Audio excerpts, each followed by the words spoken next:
Today is the appearance day of Srila Narottam Das Thakur. И сегодня день явления Шрила Нароттама Даса Thakura. He is one of our great saintly acharyas. Great saintly acharyas. Он является одним из святых и наших ачарьев. And of course, Narottam is very famous for having written many wonderful Vaishnava songs. И, конечно, Нароттама Дас Thakур известен за то, что он написал очень много замечательных вайшнавских песен вайшнавов. The song we sing at Guru Puja То есть вот is written by Srila Narottam Das. The song we sing at Guru Puja is written by Narottam Das. И та песня, которую мы поем на Гуру Пудже, ее написал Нароттама Дас Thakур. And of course, many other wonderful songs. И, конечно, множество других замечательных песен. Although Narottam Das was a very elevated Vaishnava, И хотя Нароттама Дас Thakур был очень возвышенным вайшнавом, he wrote his songs in a mood. He wrote his songs for us. и на самом деле он писал эти песни для нас. In which he's the lyrics, he's crying to the Lord, "I'm very fallen. Please give me a drop of your mercy." И когда он вот в песнях, он в словах, в тексте он говорит, что я очень падший, я молю о капле тебя, о капле своей милости. So all the devotees would do well to read the songs of Narottam Das. If you can sing them, so much the better, but at least read them. И было бы очень здорово, если преданные читали эти песни, и было бы гораздо лучше, если бы пели, но и читали тоже очень хорошо. And you try to imbibe the mood, to get the mood of Narottam Das and that feeling that he expresses. И попытались бы перенять вот это вот настроение, те чувства, которые испытывает Нароттама Дас Thakур.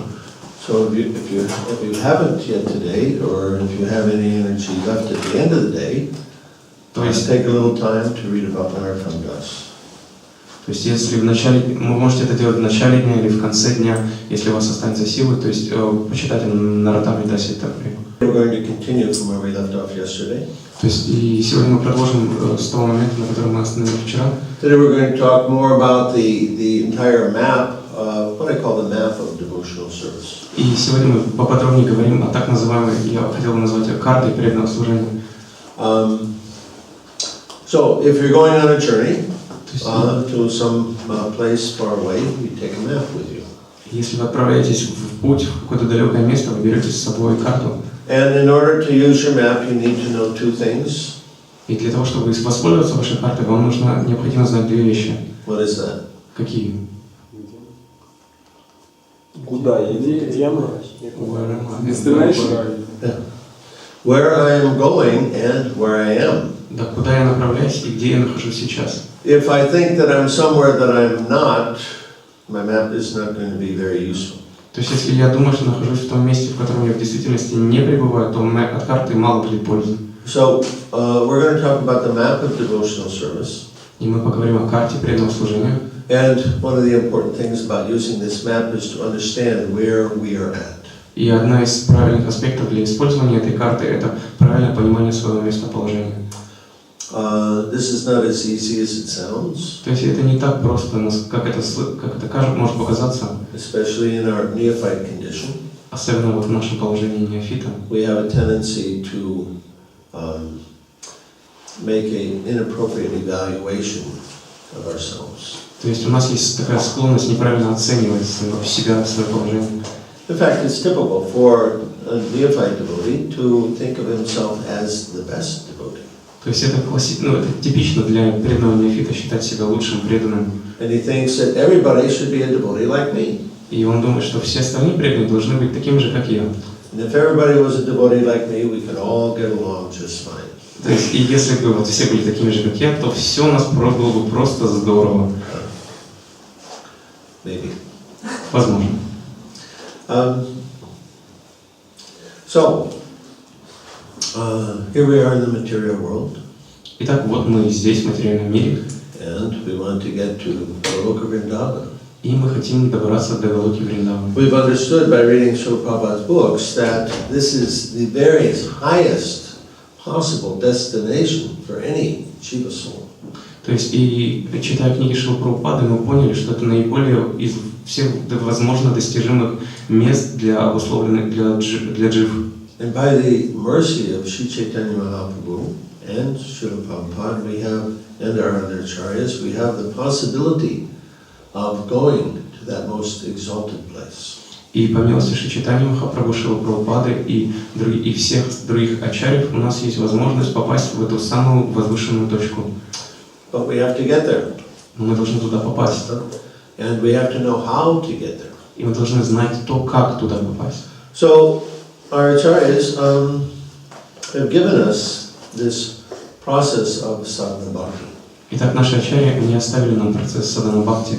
And by this process, so there's several parts to sadhana bhakti. И через этот процесс, итак, в садхана бхакти есть несколько этапов. And what we're practicing now is called Vaidhi Bhakti. И то, что мы практикуем сейчас, называется вайдхи бхакти. Or Vaidhi Sadhana. То есть вайдхи садхана. Vaidhi means rules and regulations. Вайдхи означает правила и предписания. And for the neophyte, it's essential to follow rules and regulations because it helps us to get on the proper path on the map. То есть и для неофита очень важно следовать правилам и предписаниям, так как это помогает встать вот на этот правильный путь на карте. If we don't follow the rules and regulations, you know, on the map we have our direction that we're going, and if we don't follow our rules and regulations, we deviate from this path. И то есть, но если мы не следуем этим правилам и предписаниям, то, несмотря на то, что на карте правильный путь будет указан, мы отклонимся от него. So this map is actually a map of behavior. То есть, на самом деле, эта карта поведения. It's not a map of land, but it's a map of behavior. То есть, это не карта местности, а указание того, как себя вести. And the acharyas, they give us certain behaviors, which if we follow, we will come closer and closer to that transcendental destination.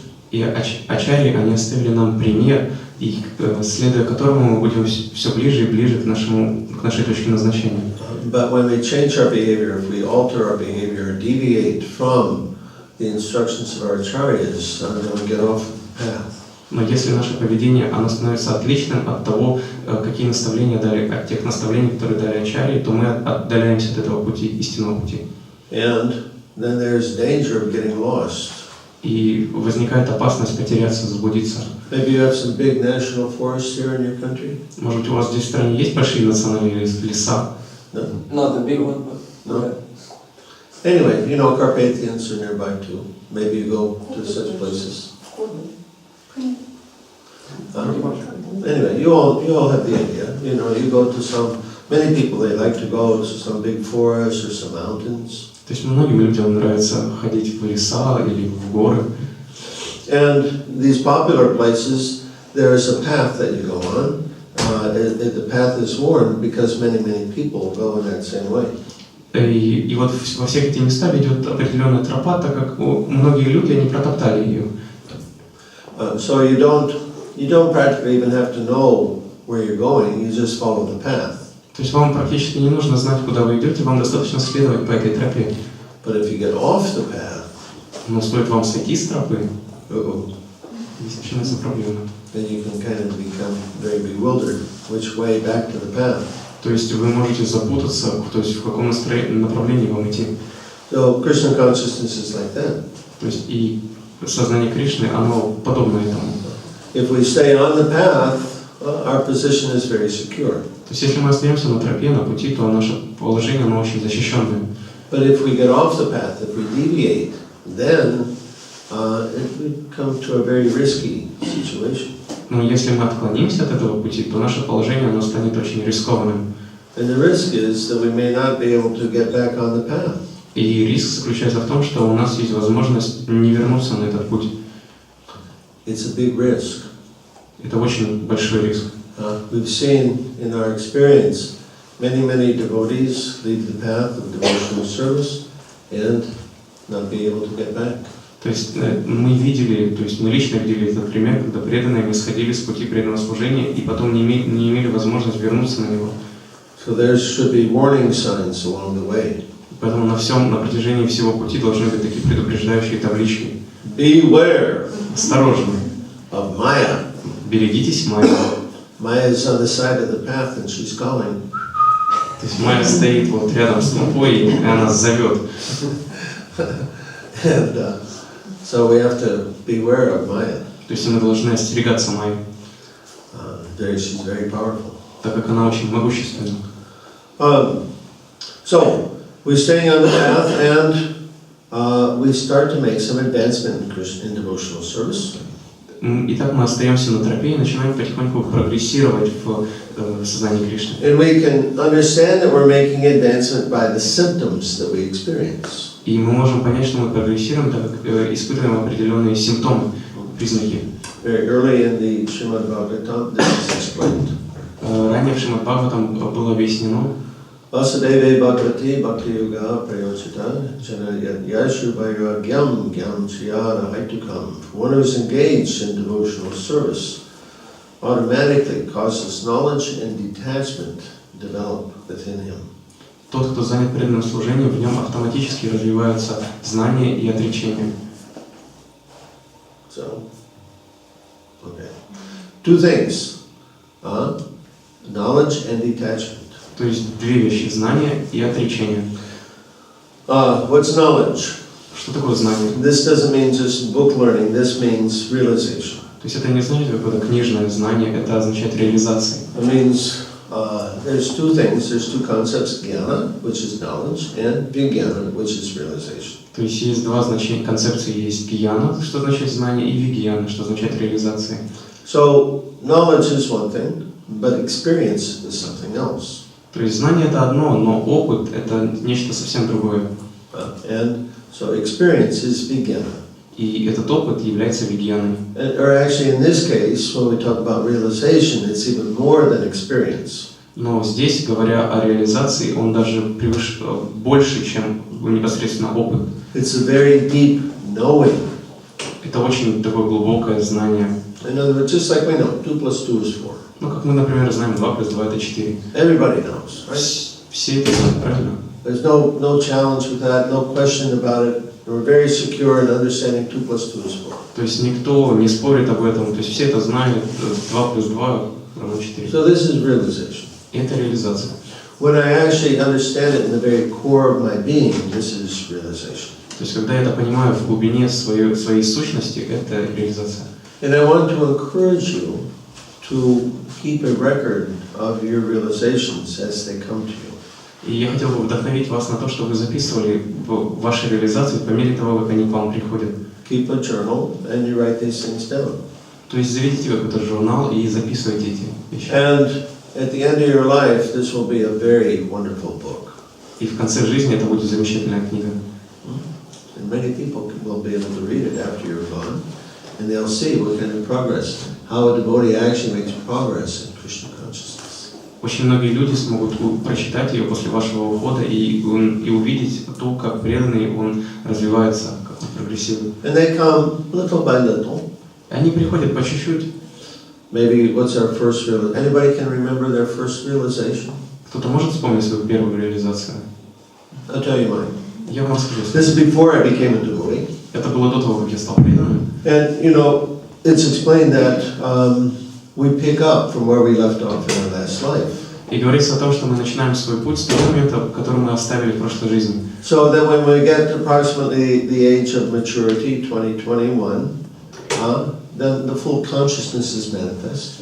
И тогда, когда мы достигаем примерно возраста 21-22 лет, наше сознание, оно полностью проявляется. And so when I was about that age, let me see, what was I? I was 22. И я вот был как раз в этом возрасте, мне было 22 года. And I remember very clearly, I was walking down the street one day. И я очень четко помню, как в один день я шел по улице. And I realized that everybody suffers or enjoys individually. И я понял, что каждый, он страдает или наслаждается отдельно, индивидуально.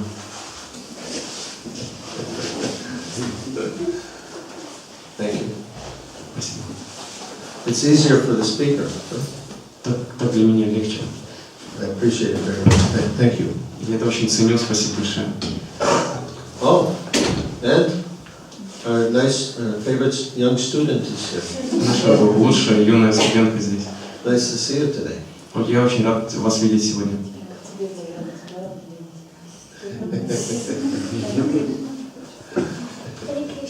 Hare Krishna. So I was walking down the street and it struck me that everybody who suffers or enjoys individually. Это меня буквально осенило, то, что каждый наслаждается и страдает индивидуально. Now that doesn't seem like, that's like a very common sense thing, right? Ну, то есть это как бы очень обычно, просто. But it was a very significant thing for me at that point. Но для меня это было очень значимо. That my happiness is my happiness alone, or my suffering is my suffering alone. То, что мое счастье, оно только мое, и мои страдания, это только мои страдания. And everybody, the same thing. Their suffering is their suffering alone. То есть и то же самое со всеми остальными, когда они страдают сами. And I was realizing what a tremendous impact this has on the way this world works. И я подумал, какое сильное влияние это оказывает на то, как мир работает. Very different than if we could actually feel each other's pain and suffering. То есть было бы все гораздо по-другому, если бы мы могли чувствовать боль и страдания друг друга. Of course, we can have empathy. Empathy. Симпатия. Empathy means Фибу, yeah, empathy. Мы можем чувствовать, да, на уровне сердца. We can have feelings for them, but we can't actually experience their pain. То есть мы можем испытывать к ним какие-то чувства, но мы не можем действительно чувствовать их боль. Anyway, that was my first realization. Это была моя первая реализация. Anybody else you want to share your first realization? Кто-то хочет поделиться своей реализацией? Я помню, я долгое время, мы 1,5 года, наверное, прошло, как я познакомился с сознанием Кришны, но я думал, почему именно Кришна, почему я должен посвящать свою жизнь именно вот этому движению. Так много святых имен, там Аллах, Будда, Иегова, почему именно Кришна? И в один день почему-то, так и сердце это как-то до меня дошло, потому что Кришна означает всепривлекающий. И вот когда я это осознал, как-то, на своем уровне, я вот почему-то решил, что вот это именно то движение, которому я должен отдавать свою жизнь. Just give me the summary. I was thinking, why should I surrender and give my life to Krishna consciousness? Why not to the other names like there's Allah and Buddha and other? But one day I understood that Krishna means all attractive, and I understood this on my own level, and this thought came that I should give my life to that movement. Sorry. Thank you. Спасибо большое. Хари Кришна, простите мое невежество, может я что-то не так скажу, вот. Это было 2-й или 3-й раз, когда я пришел на праздник Господа, был Пурнима, вот. И это самое, была такая очень интересная ситуация, то есть один из преданных преданные на скорость ели сладкие шарики. Вот. И один из преданных затолкал в себе штук 10 или больше шариков, и это самое, у него перекрылось горло, и для того, чтобы, то есть он оставлял тело, и для того, чтобы он не оставил тело, один из преданных пробил ему горло, пока не приехала скорая помощь. Была очень напряженная ситуация, и когда я повернулся в сторону божеств, у меня возникло какое-то, вот, как это может быть такое? Вот, когда я повернулся в сторону божеств, я увидел, что от божеств исходит свет. Я увидел свет, то есть свет исходил, то есть я до сих пор не отличаю божеств, то есть с трудом, то есть я знаю, вот, то есть кто из божеств является Господом Нитянанда, кто Господом Чайтанья, но, по-моему, свет исходил от Господа Чайтанья в основном, то есть самый основной свет. И я понял почему, то есть я увидел свет, и этот свет я не видел не глазами, этот свет я видел зрение выходило как будто бы из сердца, изнутри. Это, вот. И так у меня появился вкус, то есть я стал посещать все праздники, стал ждать, когда у меня предвидится возможность, то есть стал радоваться любому служению, которое, божествам, которые я могу оказать. Judging from the reaction of the devotees, this is a wonderful realization. Судя по реакции преданных, это замечательная реализация. So, anyway, again, I encourage everyone that you keep a journal, you write these down. То есть, и опять же, я вдохновляю вас всех, чтобы вы вели журнал и записывали эти реализации. Because you'll find, you'll think, oh yes, now I've realized this and I will always have the same understanding, but sometimes it's very dependent on the context of the particular time or situation.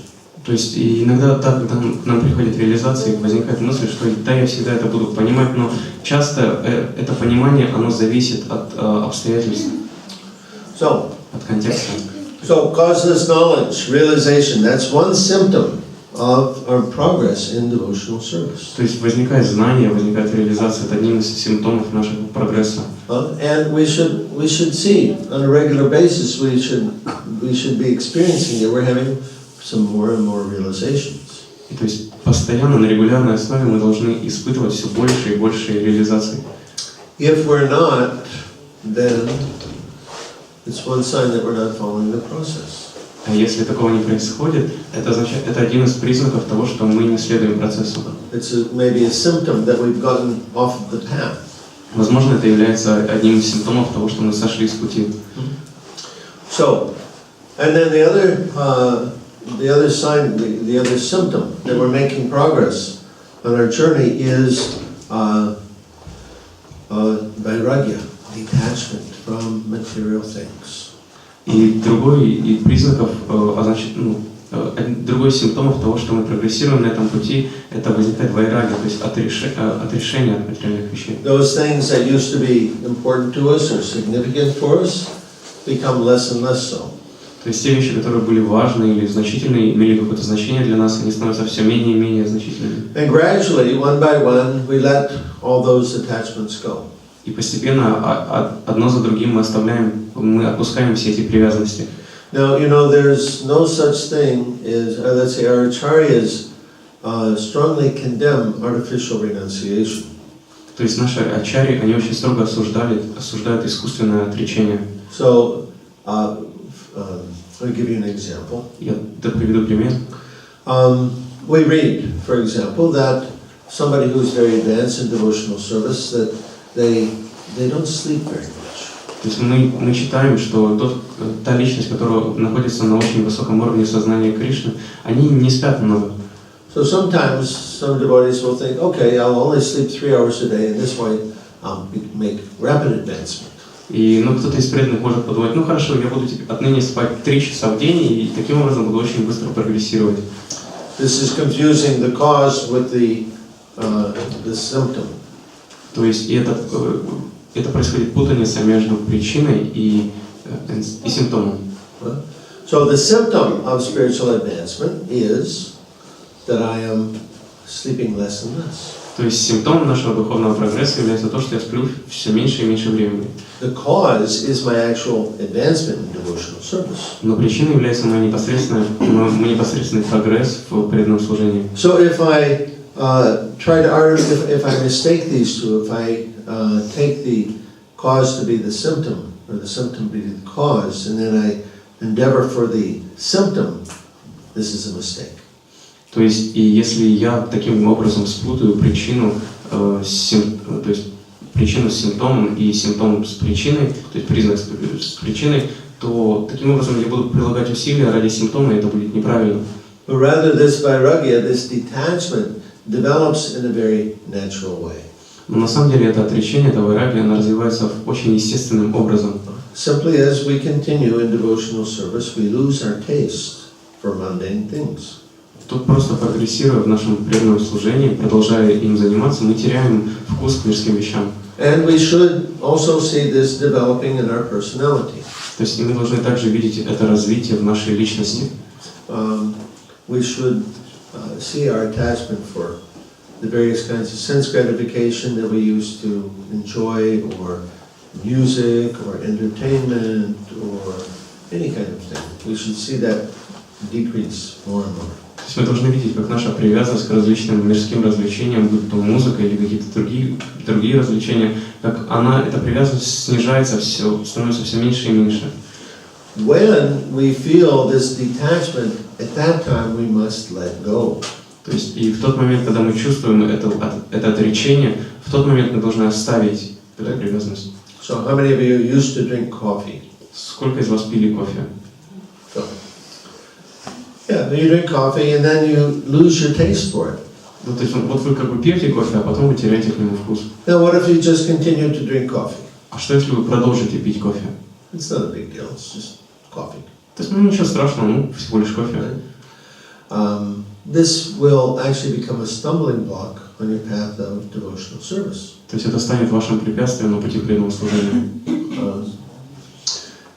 Камнем преткновения. So this vairagya, when the vairagya comes, we must let go. То есть и каждый раз, когда приходит вайрагья, мы должны отпускать. And there's one of the offenses to chanting the holy names, we know, is to maintain material attachments even after we've experienced this vairagya. То есть и мы знаем, что одно из оскорблений святого имени Господа – это продолжать сохранять материальные желания даже после того, как мы испытали эту вайрагью. The way we recite it is to maintain material attachments even after understanding so many instructions about that. То есть и цитируя, это сохранять материальные желания, несмотря на огромное количество полученных наставлений по этому поводу. So the instruction is, when the vairagya comes, let go, let it go. И наставление заключается в том, что каждый раз, когда вы чувствуете эту вайрагью, приходит отречение, вы отпускаете. Let me give you an example of the wrong idea. Давайте я вам приведу пример неправильной мысли. One devotee came to me one time and he was asking me, he said, he's a guitar player in a rock and roll band, that was his job. То есть и один преданный, он подошел ко мне, он работал в рок-группе как бы гитаристом. That's how he made his money, that was his livelihood. То есть таким образом он зарабатывал на жизнь. So he said, Dhaneshwara, I've come to the point where I can't stand my guitar. То есть и Дханешвара, я дошел до того момента, когда все, я больше не могу терпеть свою гитару. I don't want to even see that thing. То есть я даже смотреть на нее не хочу. But it's a problem because that's how I make my money. Но это проблема, так как так я зарабатываю на жизнь. So what if, maybe if I play songs about Krishna, would that be good? Then maybe I won't feel so disgusted with this guitar. Может быть, мне тогда стоит петь песни о Кришне, может быть, тогда я не буду чувствовать это отвращение к своей гитаре. So this is an example of the wrong idea. То есть это пример неправильной идеи. By his Krishna consciousness, he's made spiritual advancement, he's experienced detachment from this guitar. То есть благодаря его продвижению в сознании Кришны он начинает испытывать отречение от этой гитары, то есть непривязанность к этой гитаре. And at that point he must let it go. И на данном этапе, на данном моменте он должен отпустить ее, оставить ее. If he continues to play, it will be maintaining material attachment. И если он продолжит играть, то это будет поддержанием материальных привязанностей. And he can again become attached to that guitar. Сохранение материальных привязанностей, и тогда он вновь привяжется к ней. So I told him, no, you should let go of this guitar. You should put it away. Don't sell it. Throw it away. Give it away. То есть я сказал, нет, ты должен ее оставить, продай ее, выбрось ее. But that's how I make my money. Ну так я зарабатываю на жизнь. Oh, well, who is your maintainer? Ну хорошо, а кто тебя поддерживает? Krishna. Кто тебя содержит? Кришна. Will Krishna maintain you if you get rid of your guitar? То есть Кришна будет поддерживать тебя, если ты избавишься от гитары? Yes. So, depend on Krishna. Да, поэтому зависит от Кришны. He's come to this point. Now, he has to let go of that. That's how he used to make his money. Now what's he going to do? Depend on Krishna. То есть да, он дошел до этого момента, и он должен оставить игру на гитаре и дальше зависеть от Кришны. So this is his next step. То есть это является его следующим шагом. If he doesn't take that next step, how will he make progress? Если он не сделает следующий шаг, то как он будет прогрессировать? To make progress, we have to go step by step. We have to let go of one and then go to another.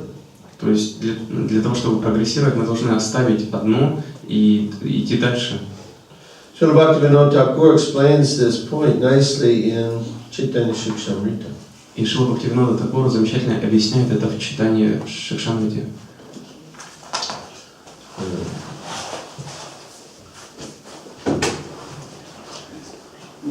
So, Bhaktivinoda Thakur, he's explaining that spiritual life is a succession of stages or steps that one must take. То есть Шрила Бхактивинода Тхакур объясняет, что духовная жизнь — это череда этапов, череда уровней. Chaitanya Shikshamrita. В читании Шикшамрити. Shikshamrita. Шикшамрити. Shiksha. Shiksha means association. И Шикша. And Amrita. So, Shikshamrita. То есть Шикшамрита, Шикша — это наставление, а Амрита — это нектар. So, we have many, many lives. Итак, мы прожили много-много жизней. And gradually we progress from animal life through human civilization. И постепенно мы прогрессируем от уровня животного до уровня цивилизованного человека. And in terms of our spiritual life, there's also a progression that he describes. И также наша духовная жизнь, в ней есть определенная прогрессия, развитие, которое я описываю здесь. He says tribal life to civilized life. Он говорит от жизни в племени до цивилизованной жизни, To moral life.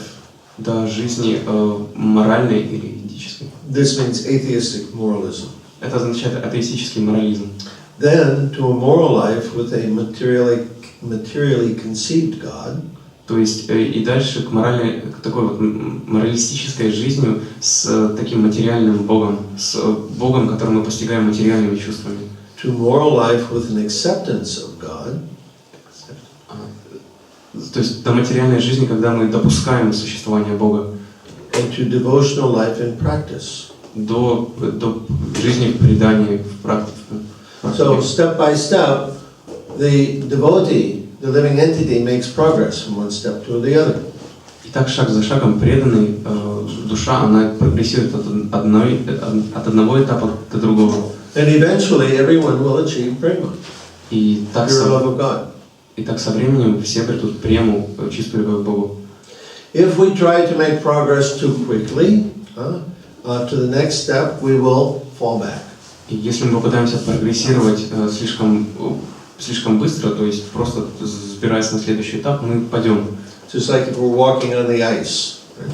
Подобно тому, как если бы мы шли по льду. We don't pick up the previous step until the next step is firmly planted. То есть мы не сделаем следующий шаг, пока наша нога, она как бы не нашла твердой позиции.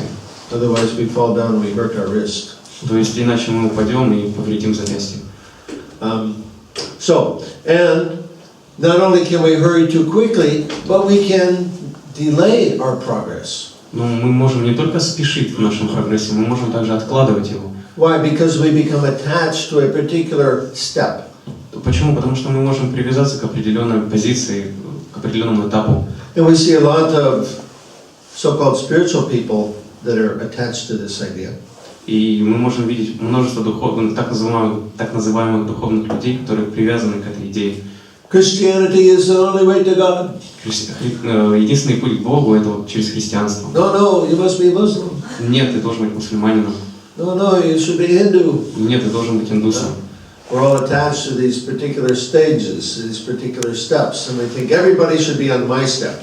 То есть это определенная привязанность к определенной ступени, и мы думаем, что все должны находиться на этой ступени.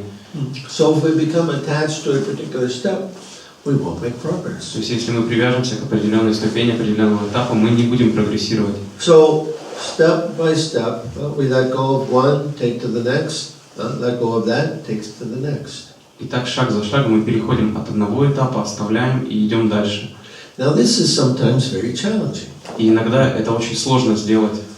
For example, Bhagavad Gita. Например, вот в Бхагавад-гите. When Bhagavad Gita was spoken, everyone was following the Karma Kanda section of the Vedas. На момент, когда Кришна поведал Бхагавад-гиту, все следовали части вед, которые описывают карма-канду. And that's given in the Vedas. It allows that process allows everyone to enjoy very nice material life, and at the end of this life, go to heaven. То есть этот процесс он позволяет замечательно наслаждаться материальной жизнью здесь и потом отправиться в рай. And then, after coming back, we take a more higher birth. И потом, по возвращению назад на Землю, мы получаем более возвышенное рождение. So, that was the process. That was what people did at that time. То есть это был процесс, и это то, чем люди занимались в то время. Bring in Bhagavad Gita, please. So, here, Krishna is speaking to Arjuna on the battlefield, and he gives him a particular instruction. И здесь Кришна он говорит с Арджуной на поле боя и дает ему конкретные инструкции. 239. Esate vihita sanke buddhir yoge timam shvinu buddha yukto yita. Can you read it? Esate vihita sanke buddhir yoge timam shvinu. What then? 239. 39. 39. Kulakshaya pranashanti. Speak up. Sanskrit. Yeah. Kulakshaya pranashanti kuladharma sanatana. No, your chapter off. 239. 1439.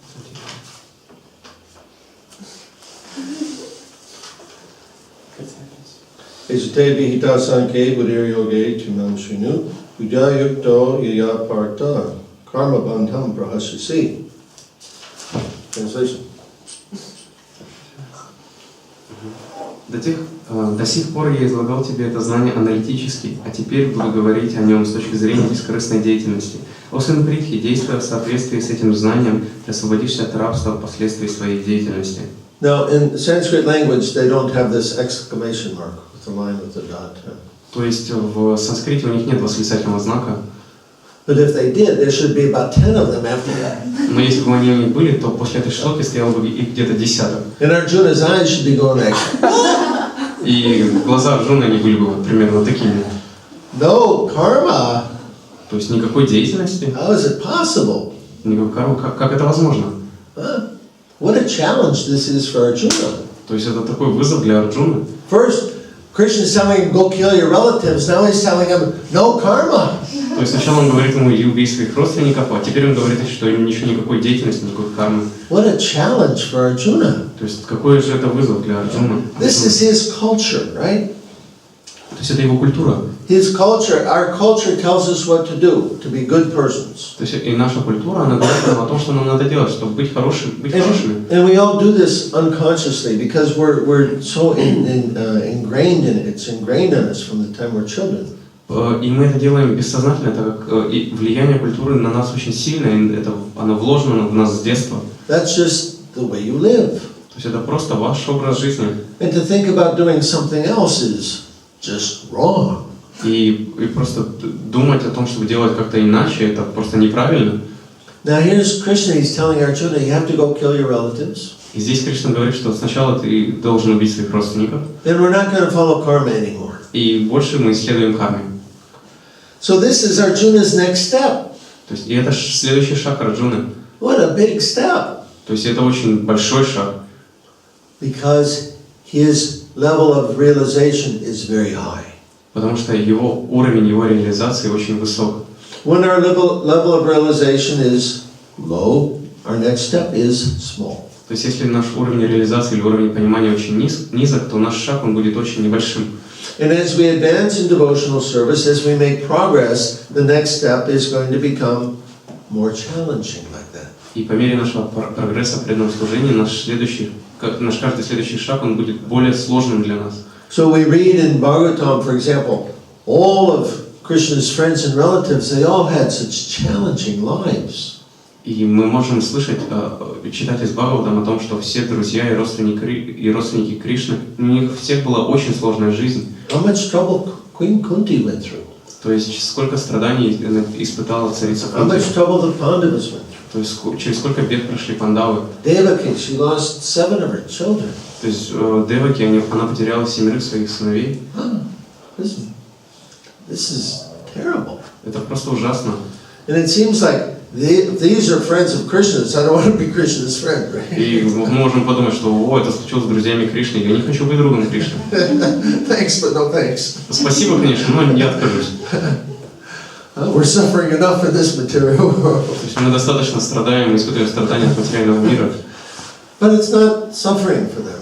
Но для них это не было страданием. It's a challenge, yes, Да, это был вызов, была трудность. because it's their next step to demonstrate what they have understood in terms of their relationship with Krishna. То есть это был их следующий шаг, следующая возможность показать, что они поняли в этом взаимоотношениях с Кришной. So we get steps like this, one after the other. И подобно этому мы делаем шаги один за другим. And each of those steps, they require a little bit more surrender. И каждый из последующих шагов, он требует большего предания. Because Krishna is leading us to depend on Him. Потому что Кришна ведет нас к тому, чтобы мы зависели от Него. We have to let go of our shelter in this material world. Мы должны оставить наше прибежище этого материального мира. Quit my job Уйти с работы to become a devotee. и стать преданным. Who will take care of me? А кто обо мне позаботится? What will my parents think? То есть кто позаботится о моих родителях? What will my friends think? То есть кто о моих друзьях? Huh? Yeah, okay. No, question. О ком будут думать мои друзья? Даш. What will think my parents, what will think my friends? Yeah, my parents, what will they think? What will my friends think? Да, то есть что подумают мои друзья, что подумают мои родственники. So, this is a challenge. И это вызов. And so we have to demonstrate our faith in Krishna by taking that step. И мы должны показать нашу веру в Кришну, приняв этот шаг, сделав его. So these steps will come one after the other. И они будут идти один за другим. If we fail in one step, if we don't take that step, И если мы оступимся или не сделаем один из шагов, Krishna, he's patient. Кришна, он очень терпелив. He's been waiting for many, many lifetimes to get you back home. То есть он ждал много-много жизней, ожидая вас, когда вы вернетесь домой. And he'll give you the lesson in another way. И он даст вам этот урок другим способом. And then we have another opportunity to make that surrender to Krishna. И у нас будет еще одна возможность предаться Кришне. So this is progress in devotional service. И это прогресс в преданном служении. Vairagya will come. Vairagya will come. Вайрагья придет. And increasing challenges. И придут трудности, они будут по нарастающей идти. And it may seem sometimes that those challenges, again, like Arjuna, are contrary, that they go against what we've learned before. То есть, и может казаться, что все эти трудности, они будут идти вопреки тому всему, чему мы научились. Like Yudhisthira. Например, как Махараш Юдхиштхира. He had a challenge on the battle, during the battle. У него был один вызов во время битвы. Yudhisthira was very famous for never, ever, ever telling a lie. И Юдхиштхира был известен тем, что он абсолютно никогда, ни разу не соврал. So during the battle of Kurukshetra, it was a very critical situation. And the son of Dronacharya, his son's name was Ashvatthama, right? И в момент битвы, в один критический момент, там был сын Дроначарьи, которого звали Ашватхама. And so Dronacharya, he was fighting very fiercely, so they were figuring out how can we slow him down because he's just slaughtering all of our side. И Дроначарья, он сражался очень яростно, и все думали, как же его можно остановить, потому что он просто вырубает все наши войска, уничтожает их. So the idea came up, let's tell him that Ashvatthama is dead. И возникла такая идея, давайте ему скажем, что Ашватхама погиб. Who's going to tell him? А кто ему скажет? Yudhisthira. Юдхиштхира. But Ashvatthama wasn't dead. Но Ашватхама не погиб. So this was a challenge for Yudhisthira. То есть и для Юдхиштхира это был вызов. Krishna told him, go tell him Ashvatthama is dead. Кришна сказал ему, пойди и скажи, что Ашватхама погиб. But that's a lie. Ну это же ложь. Anyway, he figured out how to make it a little white lie. Ну и он придумал, как это сделать, чтобы это была такая как бы белая ложь. You say white lie in Russian? White lie? You have this idea? Monkey lie. Ashvatthama, the elephant, is dead. То есть Ашватхама, Ashvatthama is slow. He's dead. то есть Ашватхама, слон, погиб. So, like this. So you read through the Mahabharata, through the Bhagavatam, you see all of Krishna's devotees, they all have these challenges. То есть и мы можем читать это от Махабхараты до Бхагаватам, что у всех друзей Кришны, преданных Кришны, были трудности, были проблемы. And we should get challenges. We will get challenges too. И мы также встретимся, мы обязательно встретимся с трудностями на нашем пути. And this is how we demonstrate actually what we've learned. It's like a test. In school you get a test. So Krishna gives us this challenge to demonstrate what is our realization. То есть и этот тест, это возможность нам проявить наши знания, показать свои знания. Подобно тому, как в школе, вот контрольно. То есть и Кришна нам дает эту трудность для того, чтобы мы могли показать, чему мы научились. Okay, now we have to move on. Sadhana Bhakti, we explained yesterday, has actually two parts, Vaidhi Bhakti and Raganuga Bhakti. Итак, вчера мы объясняли, что садхана бхакти, процесс садхана бхакти, он состоит из двух частей, ваидхи и рагануга. And they have different results. И у них есть различные, их результаты различные. If you are just following the rules and regulations of Vaidhi Bhakti and up until the time you leave your body, what will be your destination? Так, если вы до момента оставления тела вы просто следовали правилам предписания, какова будет ваша участь? Will you be able to go to Goloka Vrindavan? Сможете ли вы отправиться на Галоку Вриндавану? No. Нет, вы не сможете. Vaidhi Bhakti can only lead to Vaikuntha. Ваидхи Бхакти может привести вас только на Вайкунху. If we want to actually achieve Goloka Vrindavan, Но если мы действительно хотим достичь Галоку Вриндавана, we must practice Raganuga Bhakti. мы должны практиковать Рагануга Бхакти. So it's important to know these different parts of the Bhakti Yoga ladder.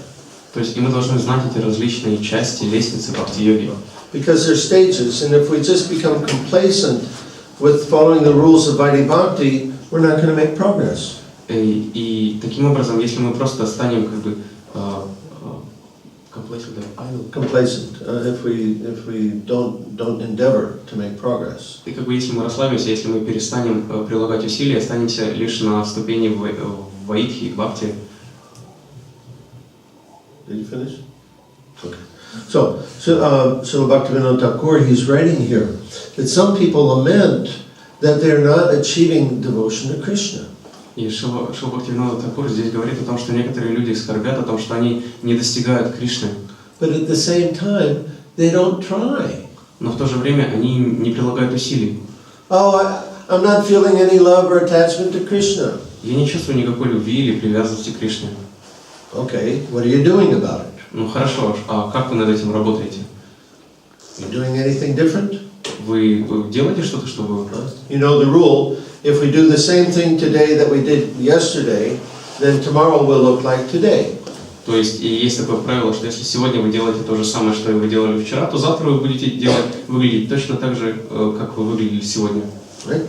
No progress. То есть никакого прогресса не So будет. we have to do something different if we want to make progress. То есть и мы должны начать делать что-то по-другому для того, чтобы прогрессировать. Bhaktivinoda writes that the devotees remain stuck on certain levels because they do not even try to make progress in Krishna consciousness. Шрила Бхактивинода Тхакур пишет о том, что некоторые преданные, они застревают на некоторых уровнях преданности, потому что они даже не пытаются приложить усилия для того, чтобы прогрессировать дальше. This is called niyamagraha. То есть это называется нияма Maybe агарха. you've heard that word, niyamagraha. Слышали это слово нияма агарха? This is one of the obstacles on the path of devotion. Это одно из препятствий на пути преданного служения. Accepting rules and regulations without understanding them, То есть это принятие правил и предписаний без их понимания. or being attached to rules and regulations. Или просто это привязанность к правилам и предписаниям. This keeps us stuck. We make no progress. То есть и это нас тормозит, то есть мы не прогрессируем. So we have to know how to make progress. То есть мы должны знать, как прогрессировать. We have to know that there's somewhere to go. То есть мы должны знать, что есть куда расти. That there's another stage. That Vaidhi Bhakti is the first stage, and it's the stage for the Kanishta Adhikari. То есть и мы должны знать, что за Ваидхи Садхана Бхакти есть другой уровень, и уровень Ваидхи Садхана Бхакти он предназначен для Каништа Адхикари. Otherwise also known as Prakrita Bhakta, or materialistic devotee. также известны как пракрита бхакти или материалистичных преданных. What's the nature of love? А какова природа любви? Ladies? Матаджи? Selfless. Yeah. The nature of love is giving. Да, то есть природа любви — это отдавать. We want to give of ourselves when we're in love. То есть give ourselves. Give of ourselves. We want to give ourselves. То есть мы хотим отдавать от себя тому, кого мы любим.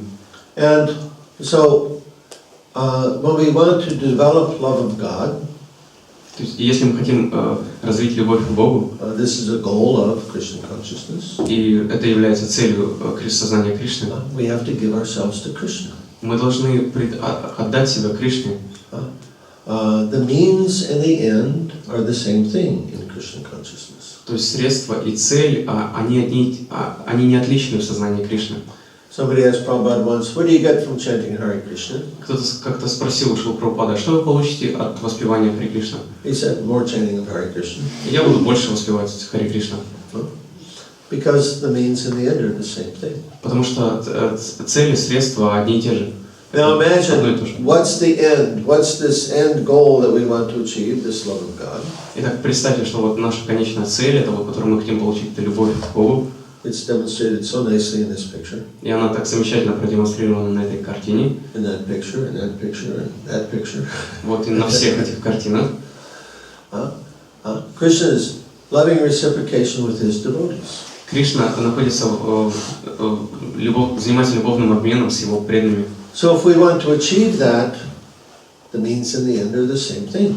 То есть, если мы хотим этого достичь, то цель и средства, они будут не отличны. So we have to practice that. We have to live that. То есть, мы должны это практиковать, мы должны этим жить. And this is called Raganuga Bhakti. И это называется Рагануга Бхакти. So this Raganuga Bhakti we have to become qualified for. То есть, и вот этот вот уровень Рагануги Бхакти мы должны стать квалифицированы для того, чтобы встать на него. In our early days, there were some devotees who were going to Radhakund, and they were living there and chanting, trying to chant a lot of rounds, 64 or 128 rounds a day. То есть в ранние времена сознания Кришны были преданные, которые уходили на Радхакунду жить, и они там повторяли огромное количество кругов, то есть 64, 128. Again, misunderstanding the difference between the cause and the effect. То есть, опять же, не понимая разницу между причиной и следствием. And Prabhupada heard about this, and he said, tell him to go back to where he came from. И Шрила Прабхупада, когда узнал об этом, он сказал, что идите и передайте ему, чтобы он возвращался туда, откуда он пришел. So there's already enough monkeys in Vrindavan. То есть во Вриндаване достаточно обезьян. Because that's the result.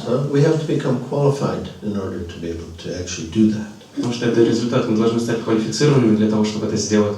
And that's the process of Vaidhi Bhakti, to bring us to that stage. И именно процесс Вайдхи Бхакти, он рассчитан для того, чтобы поднять нас на этот уровень. And we were explaining that last night. То есть мы это объясняли вчера вечером. Bring the senses, the mind under control. То есть начать контролировать чувства и ум. Give up the consciousness of being the enjoyer and the proprietor. То есть оставить умонастроение наслаждающегося и обладателя какой-либо собственности. And surrender to Krishna. И предаться Кришне. In this way we achieve the threshold, the beginning of the transcendental platform. То есть и таким образом мы достигаем как бы порога вот этого вот трансцендентного уровня. And then we're qualified to begin Raganuga Bhakti. И после этого мы получаем квалификацию заняться Рагануга Бхакти. In Raganuga Bhakti, what the devotee does is meditate on Krishna's pastimes. И то, чем занимается преданный на уровне Рагануги Садхана Бхакти, он медитирует на игры Кришны. And as he progresses, he puts himself or herself in those pastimes. И по мере его или ее прогресса, он или она, они помещают себя в эти игры рядом с Кришной. The means and the end are the same thing. То есть средства и цель — это одно и то же. But if we try to do that while we still have this consciousness of being the enjoyer, what are we going to do? Но если мы попытаемся сделать это, сохранив при этом настроение наслаждающегося, что произойдет? we're going to try to be enjoying those pastimes. Мы попытаемся наслаждаться этими играми. But this is rasabhas. Но это расабхас. Krishna is the enjoyer. То есть Кришна наслаждающийся, And we are his servant. а мы его слуги. So we must give up this consciousness of being the enjoyer before we can take that next step to Raganuga Bhakti. То есть и перед тем, как мы сделаем свой шаг и вступим на уровень Рагануги Садхана-бхакти, мы должны оставить этому настроение, что я наслаждающийся. So there's the first step then is Nishta. То есть и первая ступень это будет Ништха. The next step is Asakti. Asakti. A feeling of attachment. И следующим уровнем после Ништхи будет Асакти, чувство привязанности. Then the next step is experiencing, it's preliminary to Bhava, when one actually begins to experience transcendental emotion. И следующим уровнем будет Бхава, когда человек начинает действительно испытывать трансцендентные эмоции. And then Bhava, during the stage of Bhava, then Krishna, he reveals his transcendental form to us. И на уровне Бхавы Кришна проявляет нам свою трансцендентную форму. And then, after that, prema. И после этого идет према, Pure love of God. чистая любовь к Богу. So these are all the stages. We should understand all the path of Bhakti Yoga. То есть и с помощью всех этих этапов мы должны полностью представить себе путь бхакти-йоги. And we should look and see how we are making progress along this path. То есть и мы должны видеть то, как мы прогрессируем вот по этому пути. What are the symptoms that we're experiencing in our consciousness and our behavior?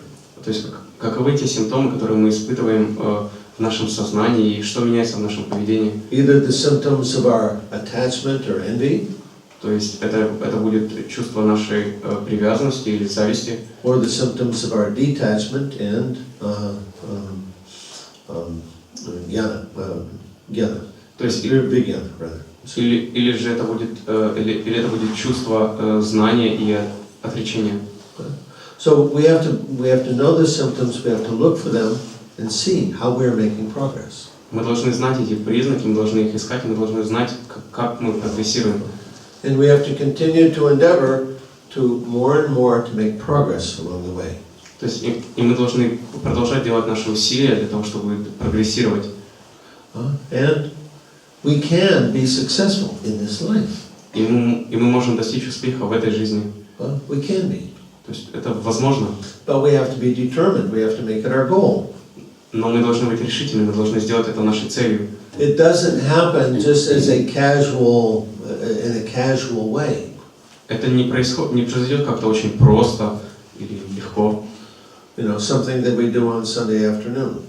То есть это то, чем мы занимаемся вот свободным воскресным днем.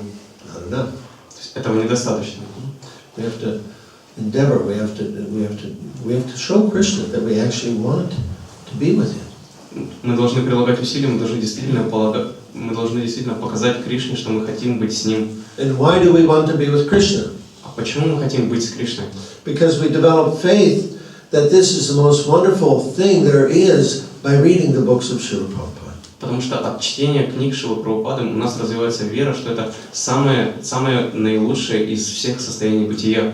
So it's very, very important to read on a regular basis. Поэтому очень важно регулярно читать. And in this way, we understand more and more the process, we understand the goal, and we stay inspired to continue to strive for that goal. То есть и таким образом мы получаем знание о том, какова наша цель, каков процесс, и мы продолжаем сохранять энтузиазм для того, чтобы идти к этой цели. Hare Krishna. Commentary? Вопрос? Когда мы практикуем,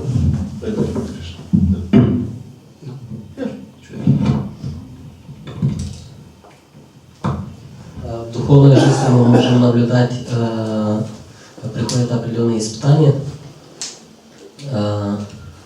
и то есть мы любим откладывать. Я еще не готов, то есть я успею когда-то предаться. И что делать в этом случае? Стоит усилия прилагать, чтобы предаться, или все-таки отложить и больше набраться, ну, сил и потом уже прийти.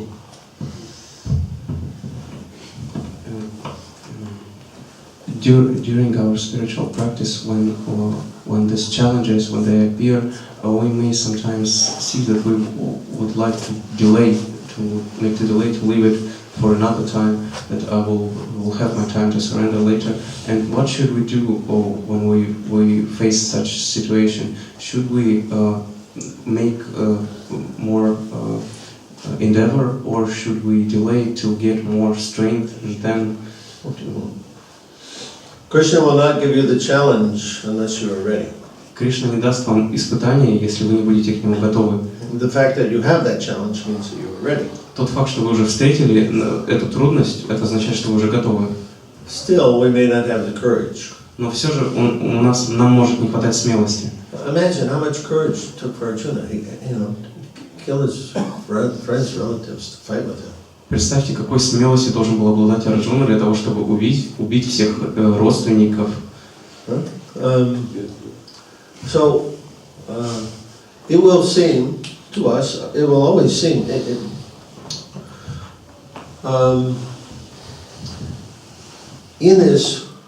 by this process, we actually learn how to have faith in Krishna.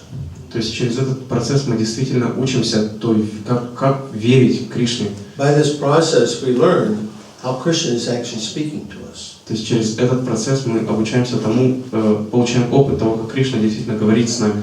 And we can delay. И мы можем отложить. And Krishna, he may continue to push. Но Кришна может продолжить нас подталкивать. When I first started thinking about the ideas of spiritual economics in 1988. Впервые я начал думать о идеях духовной экономики в 1988 году.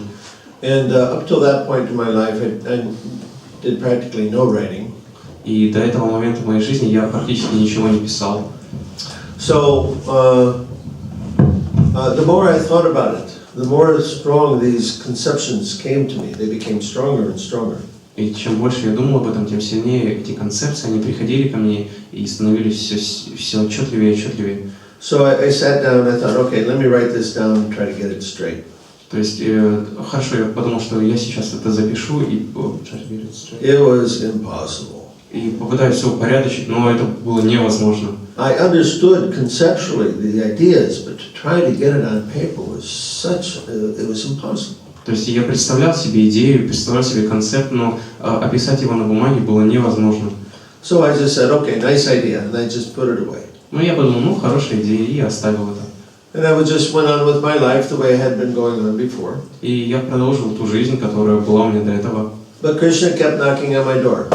Но Кришна продолжал стучаться в мою дверь. Spiritual economics, spiritual economics. Духовная экономика. It kept coming back to me. То есть оно все возвращалось ко мне. 4 years later, I finally sat down to write this again. То есть 4 года спустя я Sat down to write. Я решил записать все это, я вновь принял попытку. At that time I was 44. К тому времени мне было 44 года. That was the most difficult thing I had done in my life up to that point in time. И вот на тот момент в моей жизни это было самое трудное, что я когда-либо делал в своей жизни. But Krishna manifests in that effort. Но Кришна, он проявился в этом усилии. I just felt this inspiration, and he gave me intelligence how to do it. Я почувствовал вдохновение, и он дал мне разум того, как это сделать. And the result was wonderful, in my opinion. И результат, вот как я считаю, был просто замечательный. So like that, I tried to put it off, but Krishna, he wouldn't let me go. He kept pushing me. И я попытался отступить, но Кришна, он не оставлял, он продолжал подталкивать меня. So this may happen also for you. И также для вас с вами это может точно такое же случиться. That Krishna is there in the heart and he's calling. То есть Кришна находится в сердце, и он зовет нас, шепчет нам. Yeah. So then one day finally we'll surrender. И в один день мы наконец-то предадимся. And it'll be wonderful. И это будет здорово, замечательно. Okay. Не могли бы вы рассказать что-то личного общения со Шрилой Прабхупадой, или что больше всего вдохновляет? Ну, вот история про Шрилу Прабхупаду, ну, лично. Can you tell from something from your personal relationships with Srila Prabhupada, the story that inspired you the most?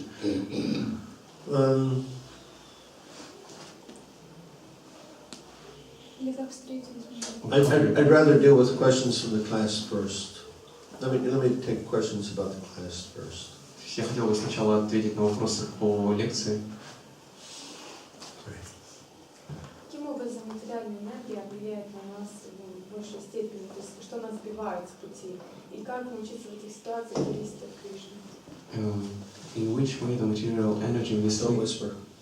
In which way the material? How does the material energy misleads us, leaves us out of the way, and Как научиться в этих ситуациях зависеть от Кришны? and how in this situation we should learn how to depend on Krishna?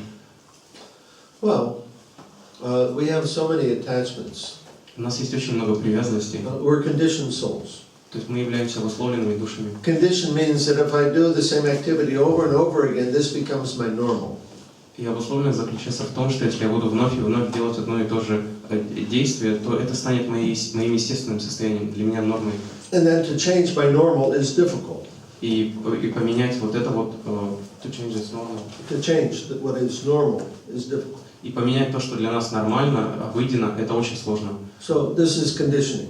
И это обуславливаемость. We use examples: cigarette smoking, for example, drugs, narcotics. Мы приводим примеры, как сигареты, наркотики. People become addicted to these things. Люди становятся, приобретают пристрастие к этим вещам. So addiction is an extreme form of conditioning. И вот эта вот зависимость, это крайняя форма обуславливания. The thing is that we don't know. We're not thinking I'm conditioned. Суть в том, что суть заключается в том, что мы не знаем, то есть мы не думаем, что мы обусловлены. We just think this is what I like, this is what I don't like. Мы просто думаем, вот это вот мне нравится, а это мне не нравится. And so, that's how we go through, because we're identifying with the body, we identify with the mind. И так как мы отождествляем себя с телом, мы отождествляем себя с умом. And when the senses or the mind are asking for something or demanding, we think, I want. И когда чувства или ум, они что-то требуют, то мы думаем, что этого хочу я. So this is called Maya, illusion. И это называется майя, иллюзия. When the gunas act, we are forced to behave. Когда гуна начинает действовать, то она вынуждает нас двигаться, действовать. And nobody knows, they're not saying, oh, it's 6 o'clock and I'm feeling angry, it must be tamagun. То есть никто не говорит, о, 6 часов, я чувствую зло, чувствую гнев, это, наверное, тамагуна. Or it's 10 o'clock at night, it's time to go to the club, that must be the influence of tamagun. То есть, или вот 10 часов вечера, и пора идти на дискотеку, о, значит, тамагуна действует. We don't think like that. То есть мы не думаем таким образом. It's just, I want to go to the club. Просто я хочу пойти в клуб, в дискотеку. So we're conditioned like this, and so to give that, we have to become free from this. И таким образом мы обусловлены, и чтобы избавиться от этого, to get free from that. Become free, yeah, we have to become free from this condition. И от этого состояния обусловленности нужно избавиться. Remind me of the question again. How does the material energy? So the material energy, this world is working under the influence of the gunas. И этот мир, он действует под влиянием гун. And it's not that, the material energy, comes and meets us and, hey, here I am. Не так происходит, что материальная энергия, она приходит к нам и говорит, привет, вот я гуна. It's just, Maya, she's dangling something in front of us. То есть майя, она просто перед нами что-то вешает. And we go, oh, nice. И мы так привлекаемся. So it works like that. Yes. And so we can't control this until we actually come in contact with the spiritual master. И так оно действует. И мы не можем действительно контролировать себя, прежде чем... Spiritual master. Но мы не можем контролировать себя до тех пор, пока мы не встретим духовного учителя. And by hearing from him, now we develop some spiritual intelligence. We have a reason for trying to change our behavior. И слушая его, у нас появляется духовный разум, и у нас появляется цель поменять это все. While we're still conditioned, we struggle. Но пока мы обусловлены, нам приходится бороться. Maya is calling, I want that, yes. My old music. Майя зовет, она, то есть, да, я хочу вот старую музыку, которую я слушал раньше. Anyway, like I said, no artificial renunciation. Но опять же, как я говорил, никакого искусственного отречения. But again, Maya, she can call, and Но, even if we're feeling a little vairagya, well, if we don't let go, she can catch us again. но опять же, даже если мы чувствуем небольшую варагию, небольшое отречение, если Майя позовет и мы не отпустим, то она может снова нас поймать на крючок. Is that okay? А вторая часть вопроса, как в этих ситуациях зависеть, научиться зависеть. And the second part of this question, how we should learn to depend on Krishna in these situations. You have to develop your spiritual intelligence Нужно развивать духовный разум and learn to take shelter of Krishna. и учиться принимать прибежище у Кришны. And Prabhupada gives us specific methods for doing that. И Шрила Прабхупада дает нам конкретный метод, как это исполнить. You can, Bhagavatam does also. И также это дается в Бхагаватам. Bhagavatam we can read again and again and again, so many times, how the devotees, they always take shelter of the lotus feet of the Lord. И в Бхагаватам мы можем увидеть, как преданные Господа вновь и вновь принимают прибежище у Его лотосных стоп. So this is not just a nice metaphor, Это не просто хорошая метафора, it's actually something that we can do. это действительно то, что мы можем применить на практике. When we're feeling some attraction for Maya, Когда мы чувствуем, что Майя нас привлекает, мы чувствуем привязанность, then we learn to take shelter of the lotus feet of Krishna. мы учимся принимать прибежище лотосных стоп Кришны. But what I do is I simply remember Krishna's lotus feet. Но то, что делаю лично я, это я вспоминаю лотосные стопы Кришны. I imagine Radha and Krishna, they're here, right up above me. Я представляю, как Радха и Кришна, они вот здесь, надо мной. And I put my head right on the bottom of Krishna's lotus feet. И я помещаю свою голову как раз под стопы, под лотосные стопы Господа Кришны. So this is how I take shelter of Krishna's lotus feet. Так я принимаю прибежище лотосных стоп Кришны. And it works. И это действительно работает. А вот расскажите тоже секрет, как вставать рано утром. Can you tell the secret how to get up early in the morning? Yeah, go to bed early at night. Раньше ложитесь.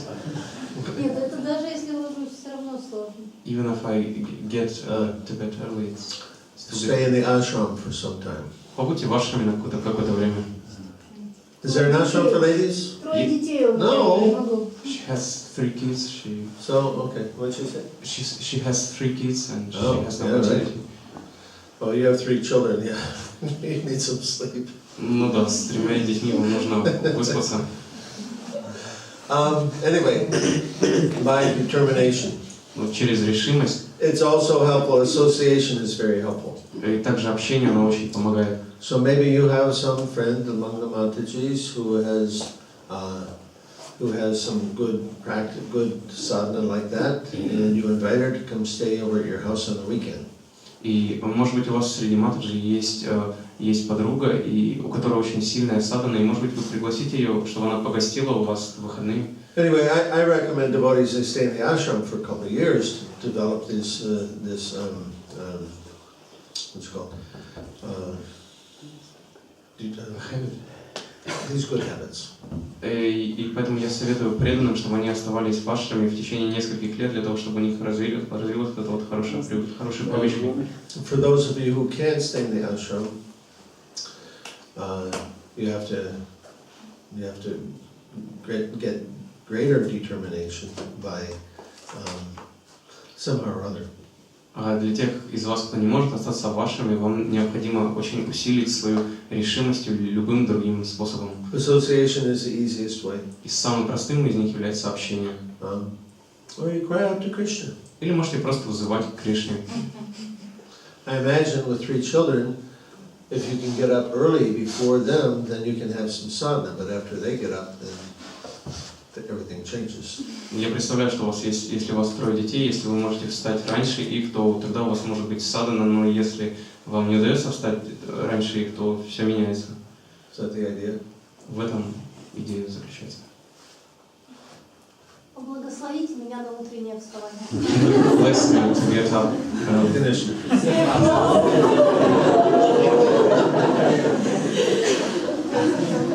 Okay, who else? Скажите, пожалуйста, как не спутать тот момент вайраги, о котором вы рассказывали, ну вот, например, продать гитару там или оставить работу, с ложным отречением, подобно тому, когда Арджуна не хотел исполнять свой долг?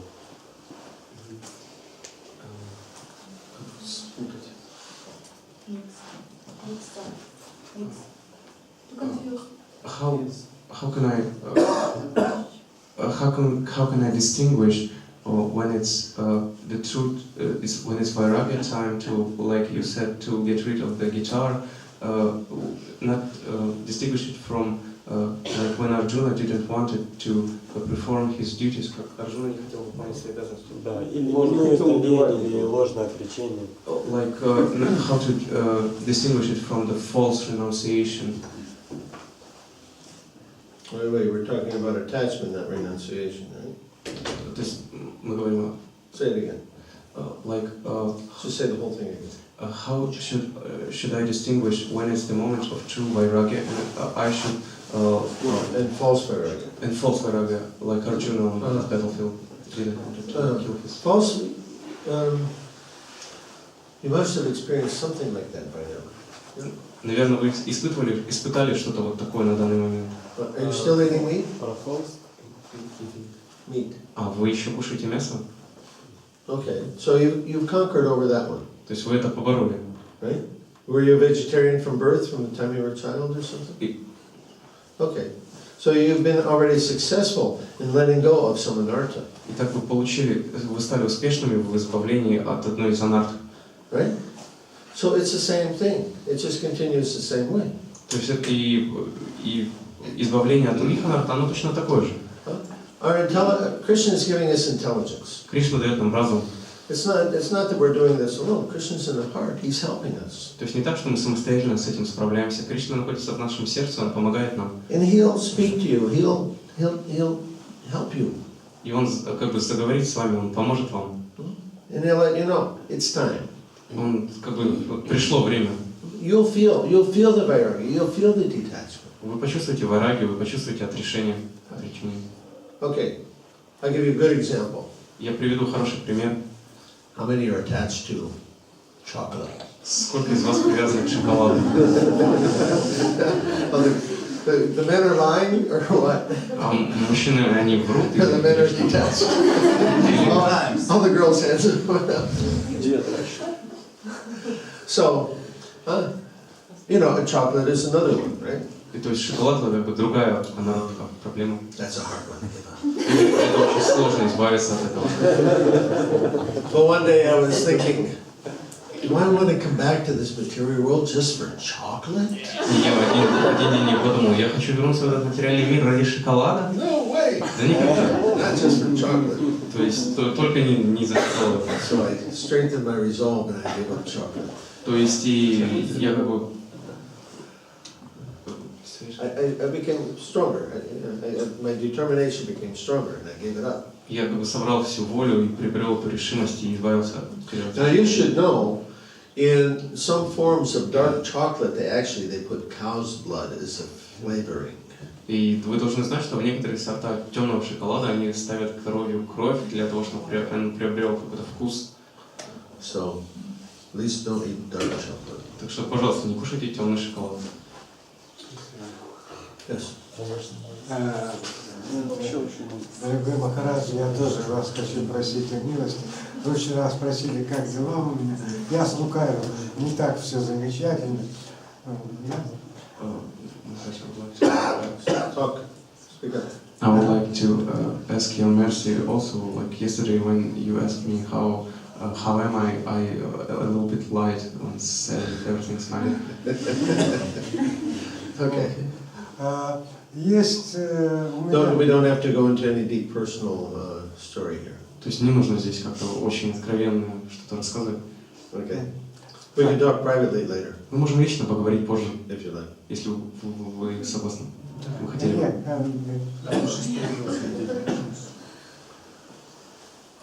Преданные всегда сосредоточены на лотосных стопах Господа. Как мы можем этого достичь? The devotees, they are always concentrated on the lotus feet of Krishna. How can we achieve that? By doing it. Просто делай это. Think of Krishna's lotus feet. Думайте о лотосных стопах Кришны. In several places in the Bhagavatam, in the 5th canto, I think, and in the 10th canto, some other place also. В некоторых местах Бхагаватам, а точнее в 5-й, в 10-й и еще где-то. There's a number of places where the devotees they're making prayers and they're saying specifically about taking shelter of the lotus feet of the Lord. Там есть места, где преданные возносят молитвы, и в этих молитвах они конкретно упоминают лотосные стопы Господа. So in the 10th canto, there's there's the prayers of the gopis after Krishna leaves them at the rasa dance. They're always they're giving many nice prayers about having shelter of the lotus feet of Krishna. И в 10-й песне это гопи возносят молитвы Кришны сразу после того, как он оставил их после танца раса, и они там возносят множество прекрасных молитв о прибежище лотосных стоп Кришны. So find those slokas and chant them every day. Так что найдите эти шлоки и повторяйте их каждый день. Chant both the Sanskrit and the translation. То есть и санскрит, и перевод. In this way you develop an attachment. И таким образом вы разовьете привязанность. So whatever you want to do, you meditate on that. То есть и то, чего вы хотите делать, просто медитируйте на это.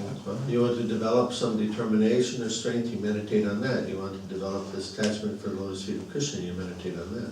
То есть если вы хотите развить какое-то отречение, просто или развить силу, то медитируйте на это. Если вы хотите развить привязанность к лотосным стопам Кришны, медитируйте на это. We become what we think about. So whatever you want to do, you think about it more and more. То есть мы становимся такими, о чем мы медитируем, поэтому просто думайте об этом. Okay? Хорошо.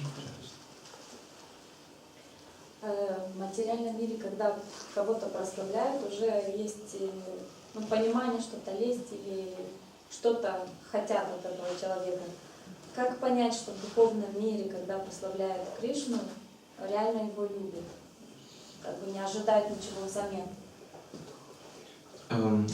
In the material world, when somebody is glorified, there's always something false about this. There's something which is expected to be achieved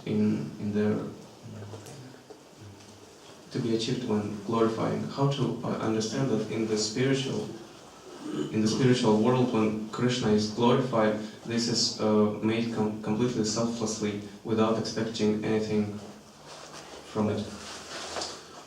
Krishna is the proper object of all glorification. То есть Кришна является правильным объектом наших прославлений.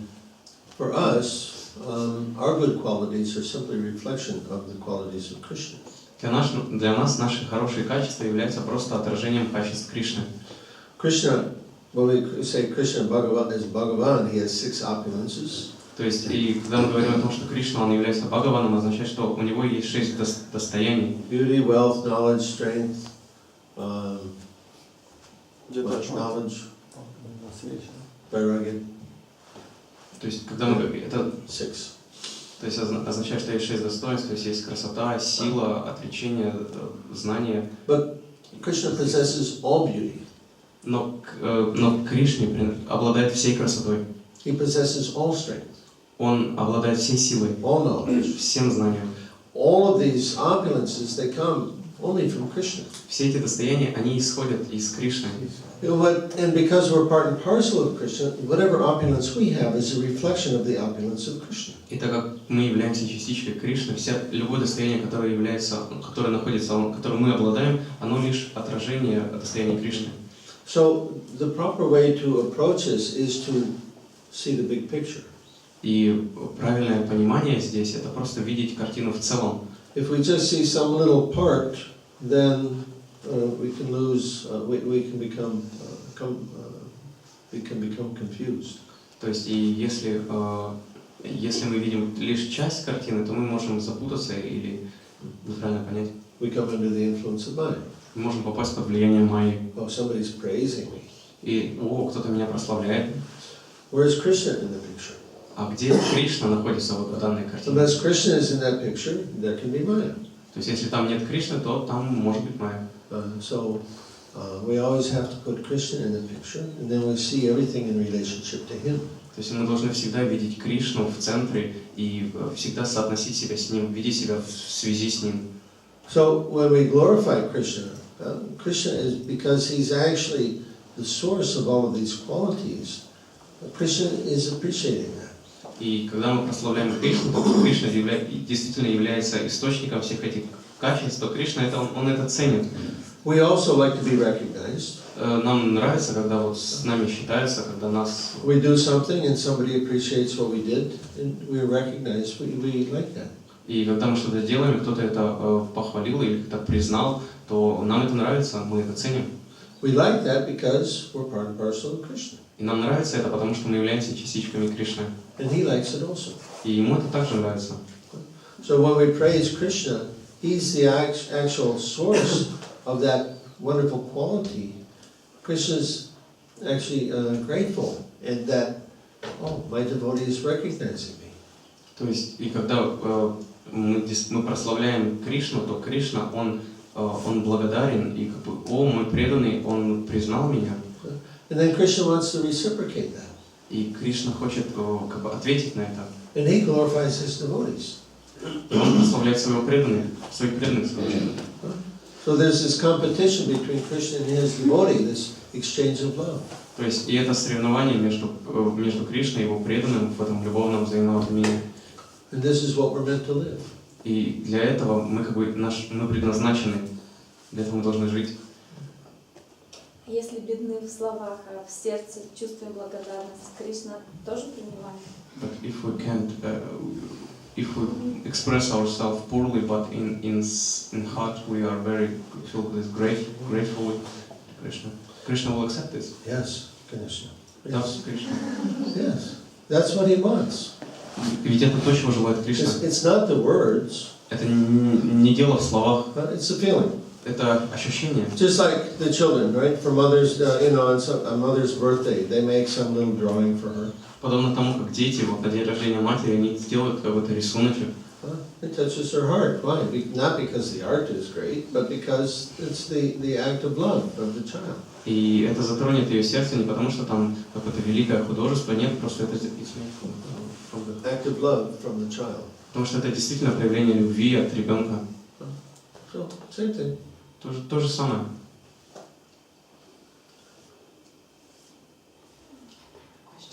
I will speak in English. Okay. I wanted to ask you. Louder, please. Yeah, you speak, and we know that the highest goal that we have and can have is to achieve pure love of God. And The highest goal is pure love of God. Yeah. Okay. And at the same time, I feel in my heart, and I suppose many people feel that they want to feel unconditional love to all human beings and to all beings. And is it that we can achieve that when we actually, and unless we achieve that pure love for God, or can it happen earlier on the... How do we achieve that? How do we achieve that? And if it happens actually before, can happen on the path, on that roadmap that you mentioned. Okay. You can say it in Russian? I don't speak well Oh, Russian. no? Oh, okay. Did you? You can translate. Didn't understand.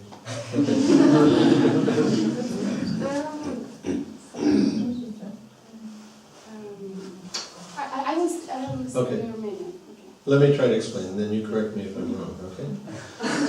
So, that way you'll know that I understand your question. So, she's asking that many people, they want to feel this universal love, that not just for God, but we want to see happiness in the world, we want to see love between people. And how is it possible to actually achieve that? Is it possible that we can achieve that before we actually reach the love of God? Or where on this map of devotional service does that show up?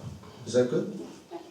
Ну, то есть все мы хотим испытывать не только любовь к Богу, а также любовь ко всем окружающим нас, ко всему окружающему нас, так сказать, такую вселенскую любовь. И вот когда можно ли достичь этой любви до получения вот любви к Богу, и если да, а если нет, то где на этом пути бхакти достигается эта точка любви, вот такой вселенской любви ко всему? Where are you from? Yeah. Russian? No? No, I'm not Russian. Okay.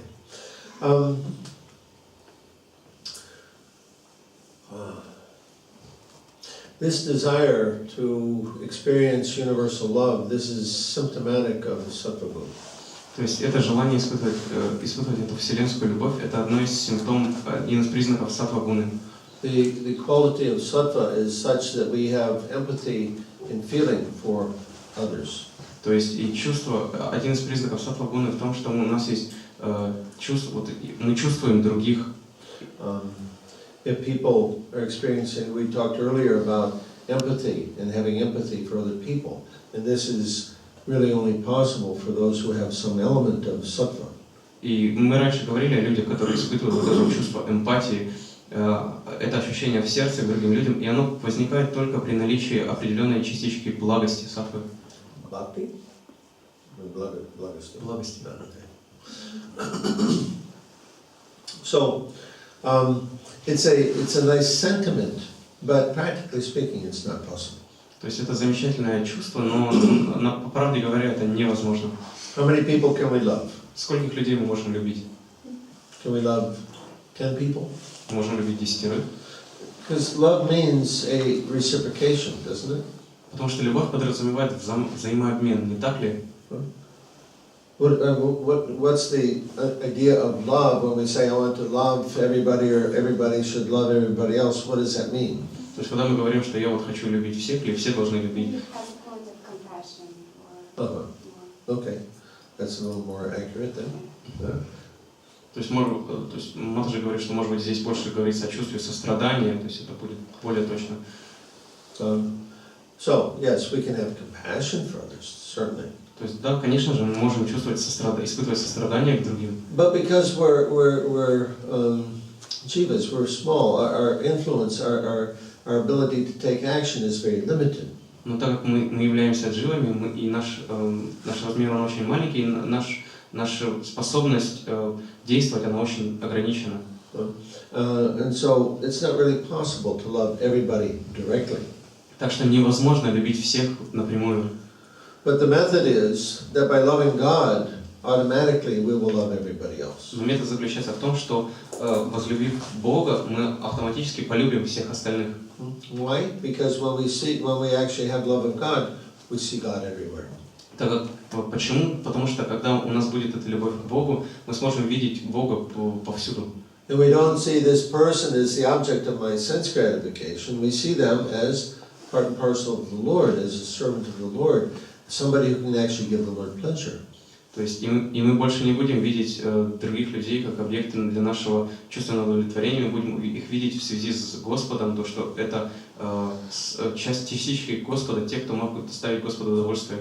And in this way, our love is properly directed. И таким образом наша любовь она находит правильный выход. Generally, this other idea of loving everyone, this is based on bodily conception of life. И другой аспект это то, что вот эта вот идея любить всех, она основана на телесном представлении о жизни. Yes, it's nice. We can appreciate people are suffering, and we want to help them not suffer. Ну да, то есть мы можем видеть, что другие люди страдают, и как бы очень хорошо сделать так, чтобы они избавились от этих страданий. But that suffering is a result of their spiritual disease. Но это страдание, это результат их духовной болезни. And so, simply to help the body doesn't actually help them. Поэтому помощь телу на самом деле им никак не поможет. What we have to do is connect them with the source, with Krishna, with God. То есть и то, что мы должны сделать, это соединить их с источником, с Богом. And then that way, we will actually experience not only compassion, but we will actually help them. И тогда мы будем испытывать не только сострадание, но мы действительно сможем помочь им. So the example is given that if we try to water the leaves and branches of a tree, it won't do any good, but we have to water the root. And Krishna is the root of all living beings. И есть такой пример, что мы не можем поливать мы не можем поливать листья и ветви дерева, мы должны поливать корень, и в данном случае корнем всех живых существ является Кришна. Therefore, Krishna consciousness is the highest welfare activity. И поэтому сознание Кришны это как бы является наилучшим благочестивой деятельностью. Highest welfare. Doing good purpose. Это самое лучшее является самой лучшей благотворительностью. In addition to that, for example, for instance, with friends and family members, actually it's the most challenging, but I find that probably most people who to experience that unconditional love for them and accept them as they are and not trying to change them. And it can be also, of course, related to other people when we feel challenged by anyone, to be able to feel that compassion and accept them. When we feel challenged by them? Well, judged or unaccepted, Did you understand? То есть Мадхаджи спрашивает о том, вот, что делать вот с этим вот чувством сострадания к нашим родственникам, нашим близким, особенно когда они как-то отвергают нас и не принимаем. То есть, yeah, but the ability to feel unconditional love for them and just total acceptance of them, you know, because as in my experience, loving them has an element of attachment, that being able to feel detached and still feel that or accepting love. То есть и как испытывать вот эту вот необусловленную любовь к родственникам и можно еще раз. Somebody can help. То есть unattached love to. Слушайте, иногда теряется мотивация. И бывает, что... Перевести.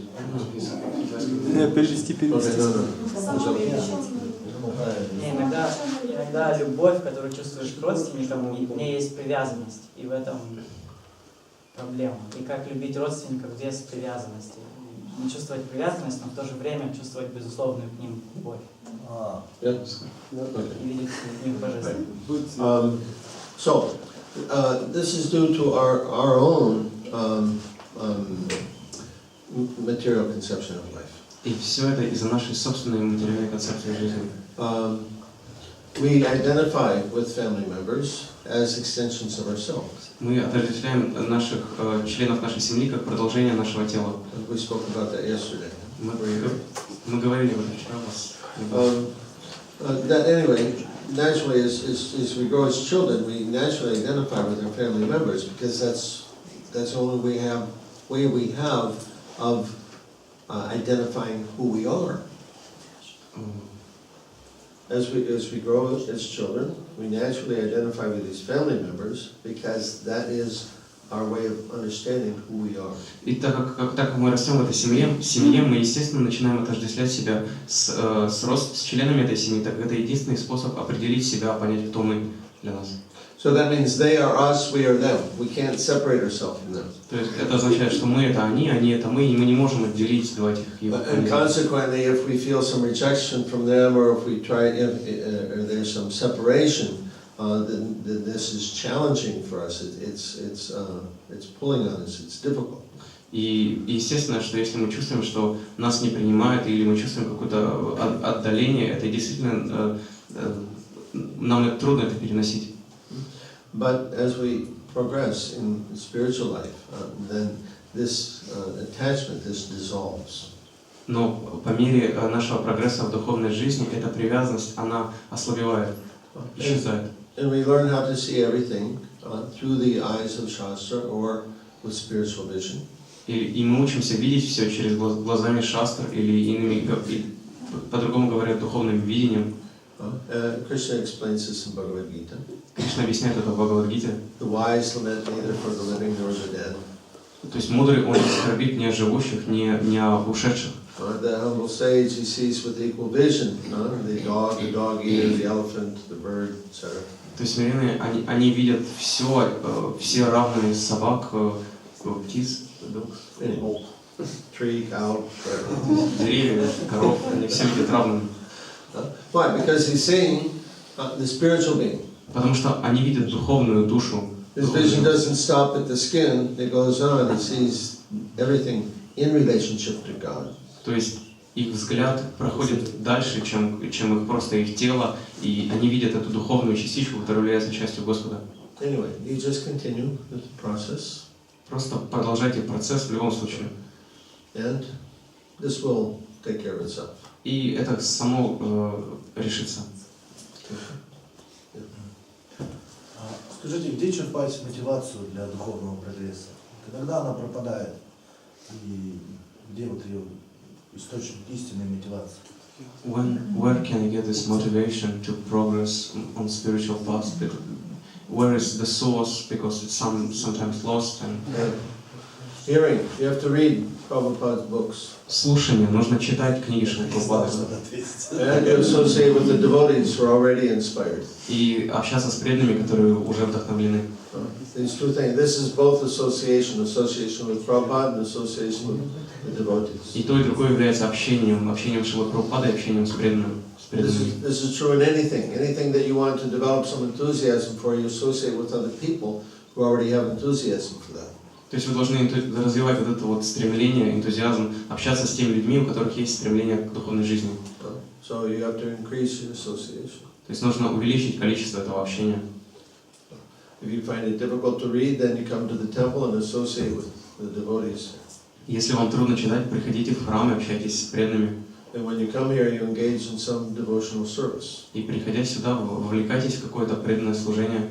Wash the pots, clean the floor, clean the snow, something.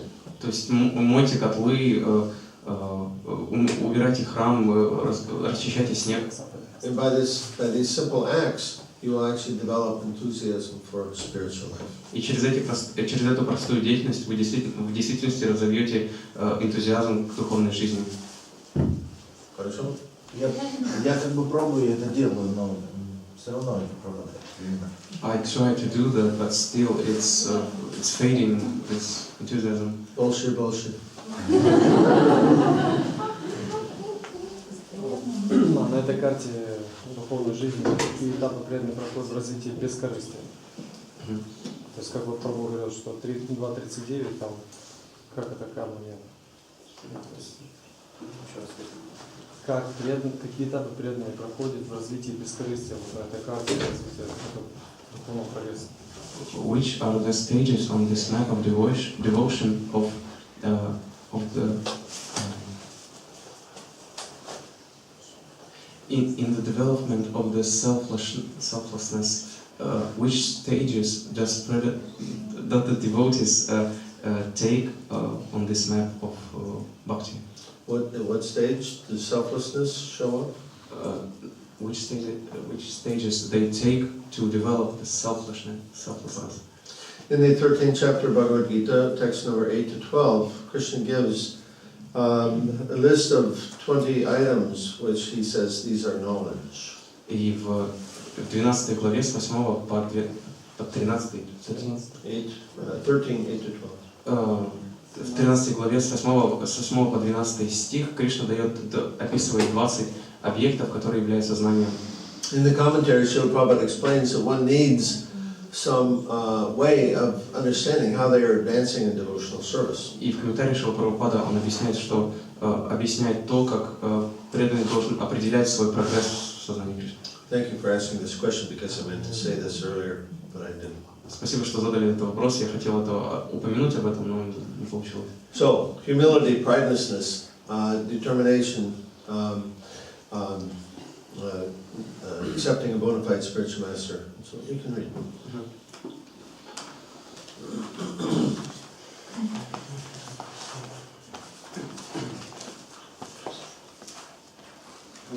Смирение, отсутствие числа. Смирение, отсутствие тщеславия, отказ от насилия, терпение, простота, обращение к истинному духовному учителю, чистота, постоянство, самодисциплина, отказ от того, что приносит чувственное наслаждение, отсутствие ложного эго, понимание того, что рождение, смерть, старость и болезни – это зло, самоотречение, отсутствие привязанности к детям, жене, дому и так далее, невозмутимость в счастье и горе, непоколебимая безраздельная преданность мне, стремление жить в уединенном месте, отстраненность от мирских людей, признание важности самосознания и склонность к философскому поиску абсолютной истины – это я объявляю знанием, а все прочее называю невежеством. So Prabhupada explains that one should see these qualities developing in their person as they make progress in Krishna consciousness. И Шрила Прабхупада объясняет, что по мере прогресса в преданном служении, преданный он должен видеть, как эти качества развиваются в нем. And he gives this as the test how which we can see we are making progress. И он дает это, чтобы нам было, чтобы мы могли видеть наш прогресс в сознании Кришны. Хорошо. Я имею в виду аспект бескорыстия. I mean, Да, с детали, может. the selflessness, namely. Oh, specifically, just Specifically, selflessness. the selflessness. Ah.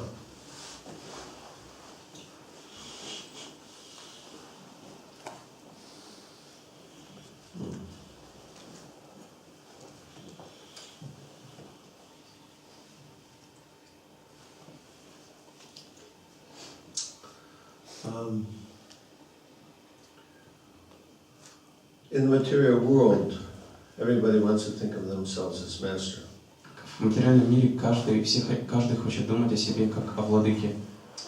And so as we, so this is Maya, of course. И, конечно же, это майя. In Shikshashtakam, Lord Chaitanya, he gives, if we look at the progress of Shikshashtakam, this is actually the progress of the devotee coming closer and closer to Krishna. И на самом деле, если мы рассмотрим Шикшаштаку вот в развитии, как развитие преданным, это мы можем увидеть как описание развития преданных, где он становится все ближе и ближе к Богу. So we begin at the point of crying that the Lord has made, has put all of his transcendental qualities in these holy names, but I'm so unfortunate I have no attraction for them. И это начинается с взывания, с плача о том, что Господь вложил все трансцендентные энергии в эти имена, но я так неудачлив, что не имею к ним никакого влечения. But then, as we progress, then we become lower than the straw on the street. Но потом, далее, по мере развития, то есть Тринада Писанична, мы можем стать ниже, чем солома, валяющаяся на улице. And we develop a consciousness of rendering service. И мы развиваем сознание того, чтобы начать служить, выполнять служение. So I think this quality that you're asking about is the same quality as feeling oneself to be the servant of others. И я думаю, что вот это вот качество, о котором вы говорите, это то качество ощущения себя слугой других. In Maya, I'm the master. In Krishna consciousness, I am actually the servant. То есть магическое сознание это я господин, а сознание Кришны это я слуга. And we're encouraged to develop that selfless mood of service by serving the Lord's devotees. И мы развиваем это бескорыстие через желание служить преданным Господа. And by this rendering of service, then this illusion of pride and superiority will go away. И через выполнение служения гордыня, pride and superiority, чувство better than others. надменности, That's all I said. да, просто гордыня и чувство вот этого того, что собственного превосходства через служение оно уходит. Is that better? Как узнать голос совести, то есть параматму? How can I distinguish the voice of Paramatma? Good question. Didn't we answer that yesterday? Yes. Okay, who will tell the answer then? То есть мы уже ответили на этот вопрос, а кто повторит? Who will say? Кто скажет? Okay, У нас 4 голоса, у кого микрофон? День, разум, параматма и душа. Обычно, когда нам подсказывают параматма, она тихонечко такие вещи, а он очень грубо. Мне он еще говорил, что на нашем уровне мы не можем различить голос Параматмы, и это нам помогает духовно учиться.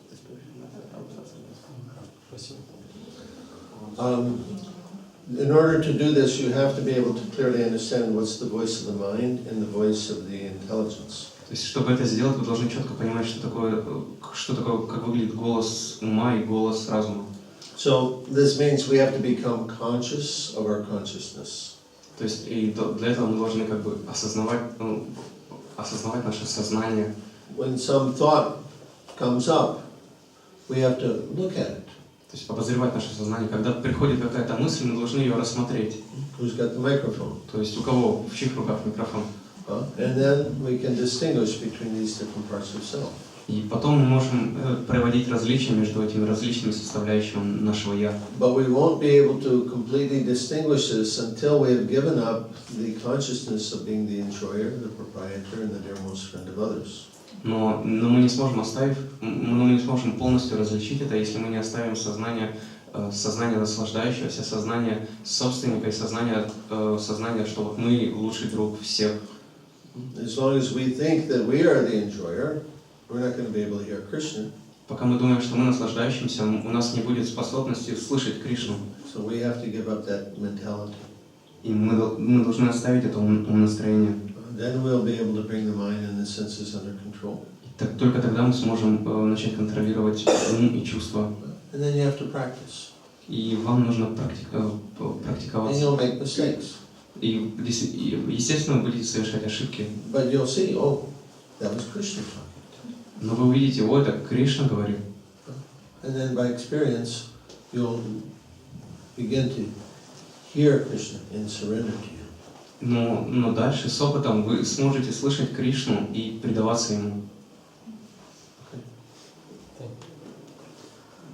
Я хотел спросить, да? Можно? Хотел спросить, вот такая философия, допустим, перед каждым шагом, вот слушаешь сердце, слушаешь ум, слушаешь материальное тело. И, допустим, они должны быть в гармонии. Если, допустим, кто-то не хочет из них, то есть ты ничего не делаешь. То есть в этом мире мы делаем, когда все в гармонии. Сердце то, что хочет добро, только добро. И да, спрашивает ум, что там. Ум тоже спрашивает тело и материальное тело. И вот хотел спросить, если вот такое, как в сознании Кришны, вот именно вот понять, да, ассоциировать, можно сказать, да. То есть И не ассоциировать, а как соотносится эта философия? да. То есть это где-то я прочитал, а хотел бы спросить, как вот понимать вот сознание Кришны. There's a certain philosophy I've read before, and I want to a certain philosophy, and I would like to correlate it now with Krishna consciousness philosophy. Before making the mind philosophy is it's when I would like to I have to make the second step. I should consult my heart, my mind, and my body, and they all should be in harmony.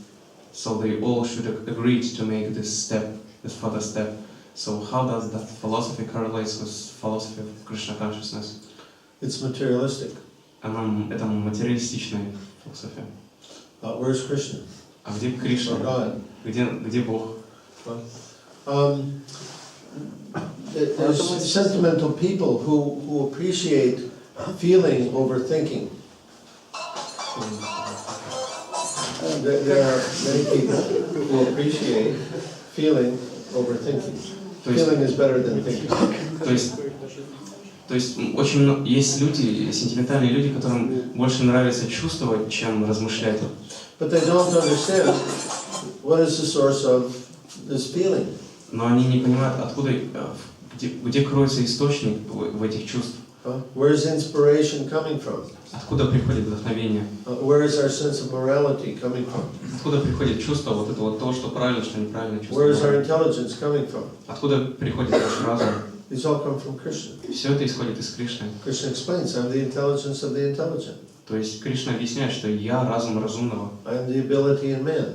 Я сила в человеке.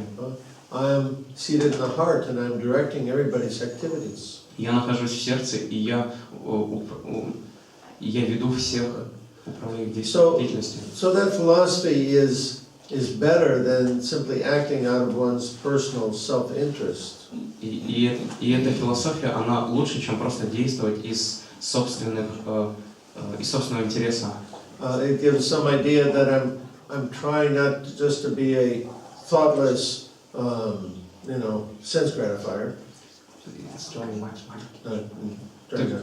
То есть нужно стараться не быть просто thoughtless, self-centered, careless, SOB. То есть просто не быть бездумным и эгоистичным, и следовать за своим собственным чувственным удовлетворением. But it's incomplete. Но это не полное. Rather, the devotee, he learns how to take shelter of Krishna. Вместо этого преданный, он учится тому, как принять прибежище у Кришны. Understanding that Krishna is in the heart. Понимая то, что Кришна находится, пребывает в сердце. And with the help of Krishna, he can understand right and wrong. И с помощью Кришны он сможет понять, что такое, что есть хорошо, что есть плохо. With the help of Krishna, he can act for the best interest of everyone. С помощью Кришны он сможет действовать для блага всех. Krishna says, "For one who sees me everywhere and sees everything in me, I am never lost to him, and he is never lost to me." Кришна говорит о том, что тот, кто видит меня пребывающим во всем и все пребывающим во мне, для такого человека я не потерян, и он никогда не потерян для меня. And Krishna knows everything. И Кришна знает все. So a devotee who has achieved this ability to hear the Lord in the heart, he can act in perfection. И тот преданный, который развил в себе способность слышать Кришну в сердце, он achieved perfection. Он достиг совершенства. Okay. Я хотел просто по гуну добродетелей, то есть с таким умонастроением лучше. То есть я, конечно, читаю, все делаю, но думал так, что вот это умонастроение для добродетеля, допустим. То есть это умонастроение в гуне благости, да? В гуне благости. I thought this is the one of the signs of good modes of goodness.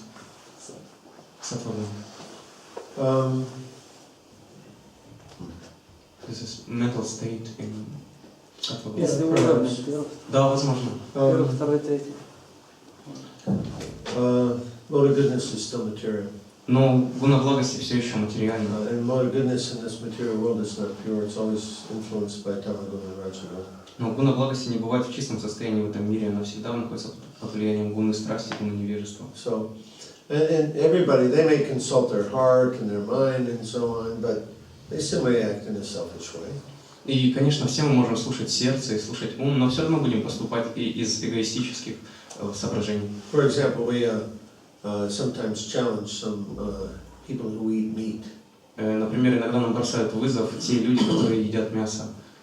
Oh yes, I'm thinking of the welfare of that animal. I offer it to God. I offer my meal to God before I eat. Ну, я забочусь о благе этого животного, и перед тем, как вот скушать, приступить к еде, я вот прошу Бога, предлагаю ему это. Or I eat free-range chickens. Chickens are not kept in cages. They can run around. Я ем вот, допустим, бройлерных куриц. See how compassionate I am. Смотрите, какой я сострадательный. There's a limit to that. То есть есть какой-то предел этому. And without God, frankly speaking, without God, there can be no peace and harmony in this world. И, откровенно говоря, без Бога не может быть и речи о мире или гармонии в этом мире. It's a nice sentiment, but it fails in application. То есть это хорошее чувство, но на практике его нельзя применить. Я хотел задать такой вопрос. То есть может ли быть, скажем так, размышление о Кришне, то есть вот любовь к Нему, молитва к Нему, да, мотивация для духовной жизни, да, то есть именно вот личные как бы отношения, да, с Кришной. I wanted to ask, can meditating on Krishna, praying to Krishna, медитировать? Да. Думать, молиться. Да, молиться, медитировать на лотосные стопы, то есть предлагать Кришне, то есть свои действия, да. To offer to Krishna my activities Can this be a motivation for a spiritual life, this personal relationships? That is spiritual life. Это и есть духовная жизнь. It's not emotional motivation for it, is spiritual life. Это не мотивация, это и есть духовная жизнь. Thinking about Krishna, speaking about Him, acting with the body to please Him, giving things to Him. This is spiritual life. То есть думать о Кришне, говорить о Кришне, предлагать Ему плоды нашей деятельности, это и есть духовная жизнь. That's Krishna consciousness. Это и есть сознание Кришны. Нет, просто очень многие люди, как они повторяют Махамантру, да, но они как бы вот с Кришной не общаются, то есть они повторяют там, ну вот 50 кругов, но они как-то вот механически это делают, и у них не получается как-то вот. There are people who chant Mahamantra, but they don't have any relationships with Krishna. They do it mechanically for other means, for other goals. Yes. И не слышат Кришну, не видят. То есть они просто повторяют. Они сказали повторять, повторяют. It's possible, yes. Да, это возможно. This is why I'm explaining this class yesterday and today. Поэтому я и даю сегодня эти уроки, вот я давал вчера и даю сегодня. Such people, they may be chanting, but they're not going to see signs of progress in devotional service. Такие люди могут воспевать, но они не увидят признаки прогресса в преданном служении. So we have to know what are those symptoms, what are those signs, and we have to look for them. То есть мы должны понимать какие-то симптомы, и мы должны стремиться к ним. So that we know that we're doing things right. То есть чтобы у нас было понимание того, что мы делаем все правильно. And if we don't see those signs, we have to stop and look what we're doing. И если мы не видим этих хороших признаков, то мы должны остановиться и посмотреть, что мы делаем. In this book, Srila Bhaktivinoda Thakur explains that the reason why devotees don't make progress is because they don't look and see if they're making progress. То есть Шрила Бхактивинода Тхакур в этой книге говорит о том, что преданные не прогрессируют, потому что они не ищут внутри этих признаков прогресса, они не смотрят, прогрессируют ли они или нет. We just do our spiritual life in a mechanical way. Мы просто практикуем нашу духовную жизнь механистически. I get up, I chant my rounds, or I say the prayers or something. То есть я просыпаюсь, я повторяю свои круги, я возношу определенные молитвы. So we have to look and see, are we making progress? Но мы должны остановиться и посмотреть, действительно ли мы And прогрессируем. if we're not making progress, we have to see what are we doing wrong. И если мы не прогрессируем, мы должны увидеть то, что мы делаем неправильно. Because this process is scientific. If we do it properly, we will get result. Потому что это научный процесс, и если мы правильно ему следуем, то мы получим результат. Thank you for your question. А можно считать элементом прогресса стадию сожаления о содеянном раньше, как покаяние такое своеобразное? Can we consider a stage? Можем ли считать стадией? Раскаяние,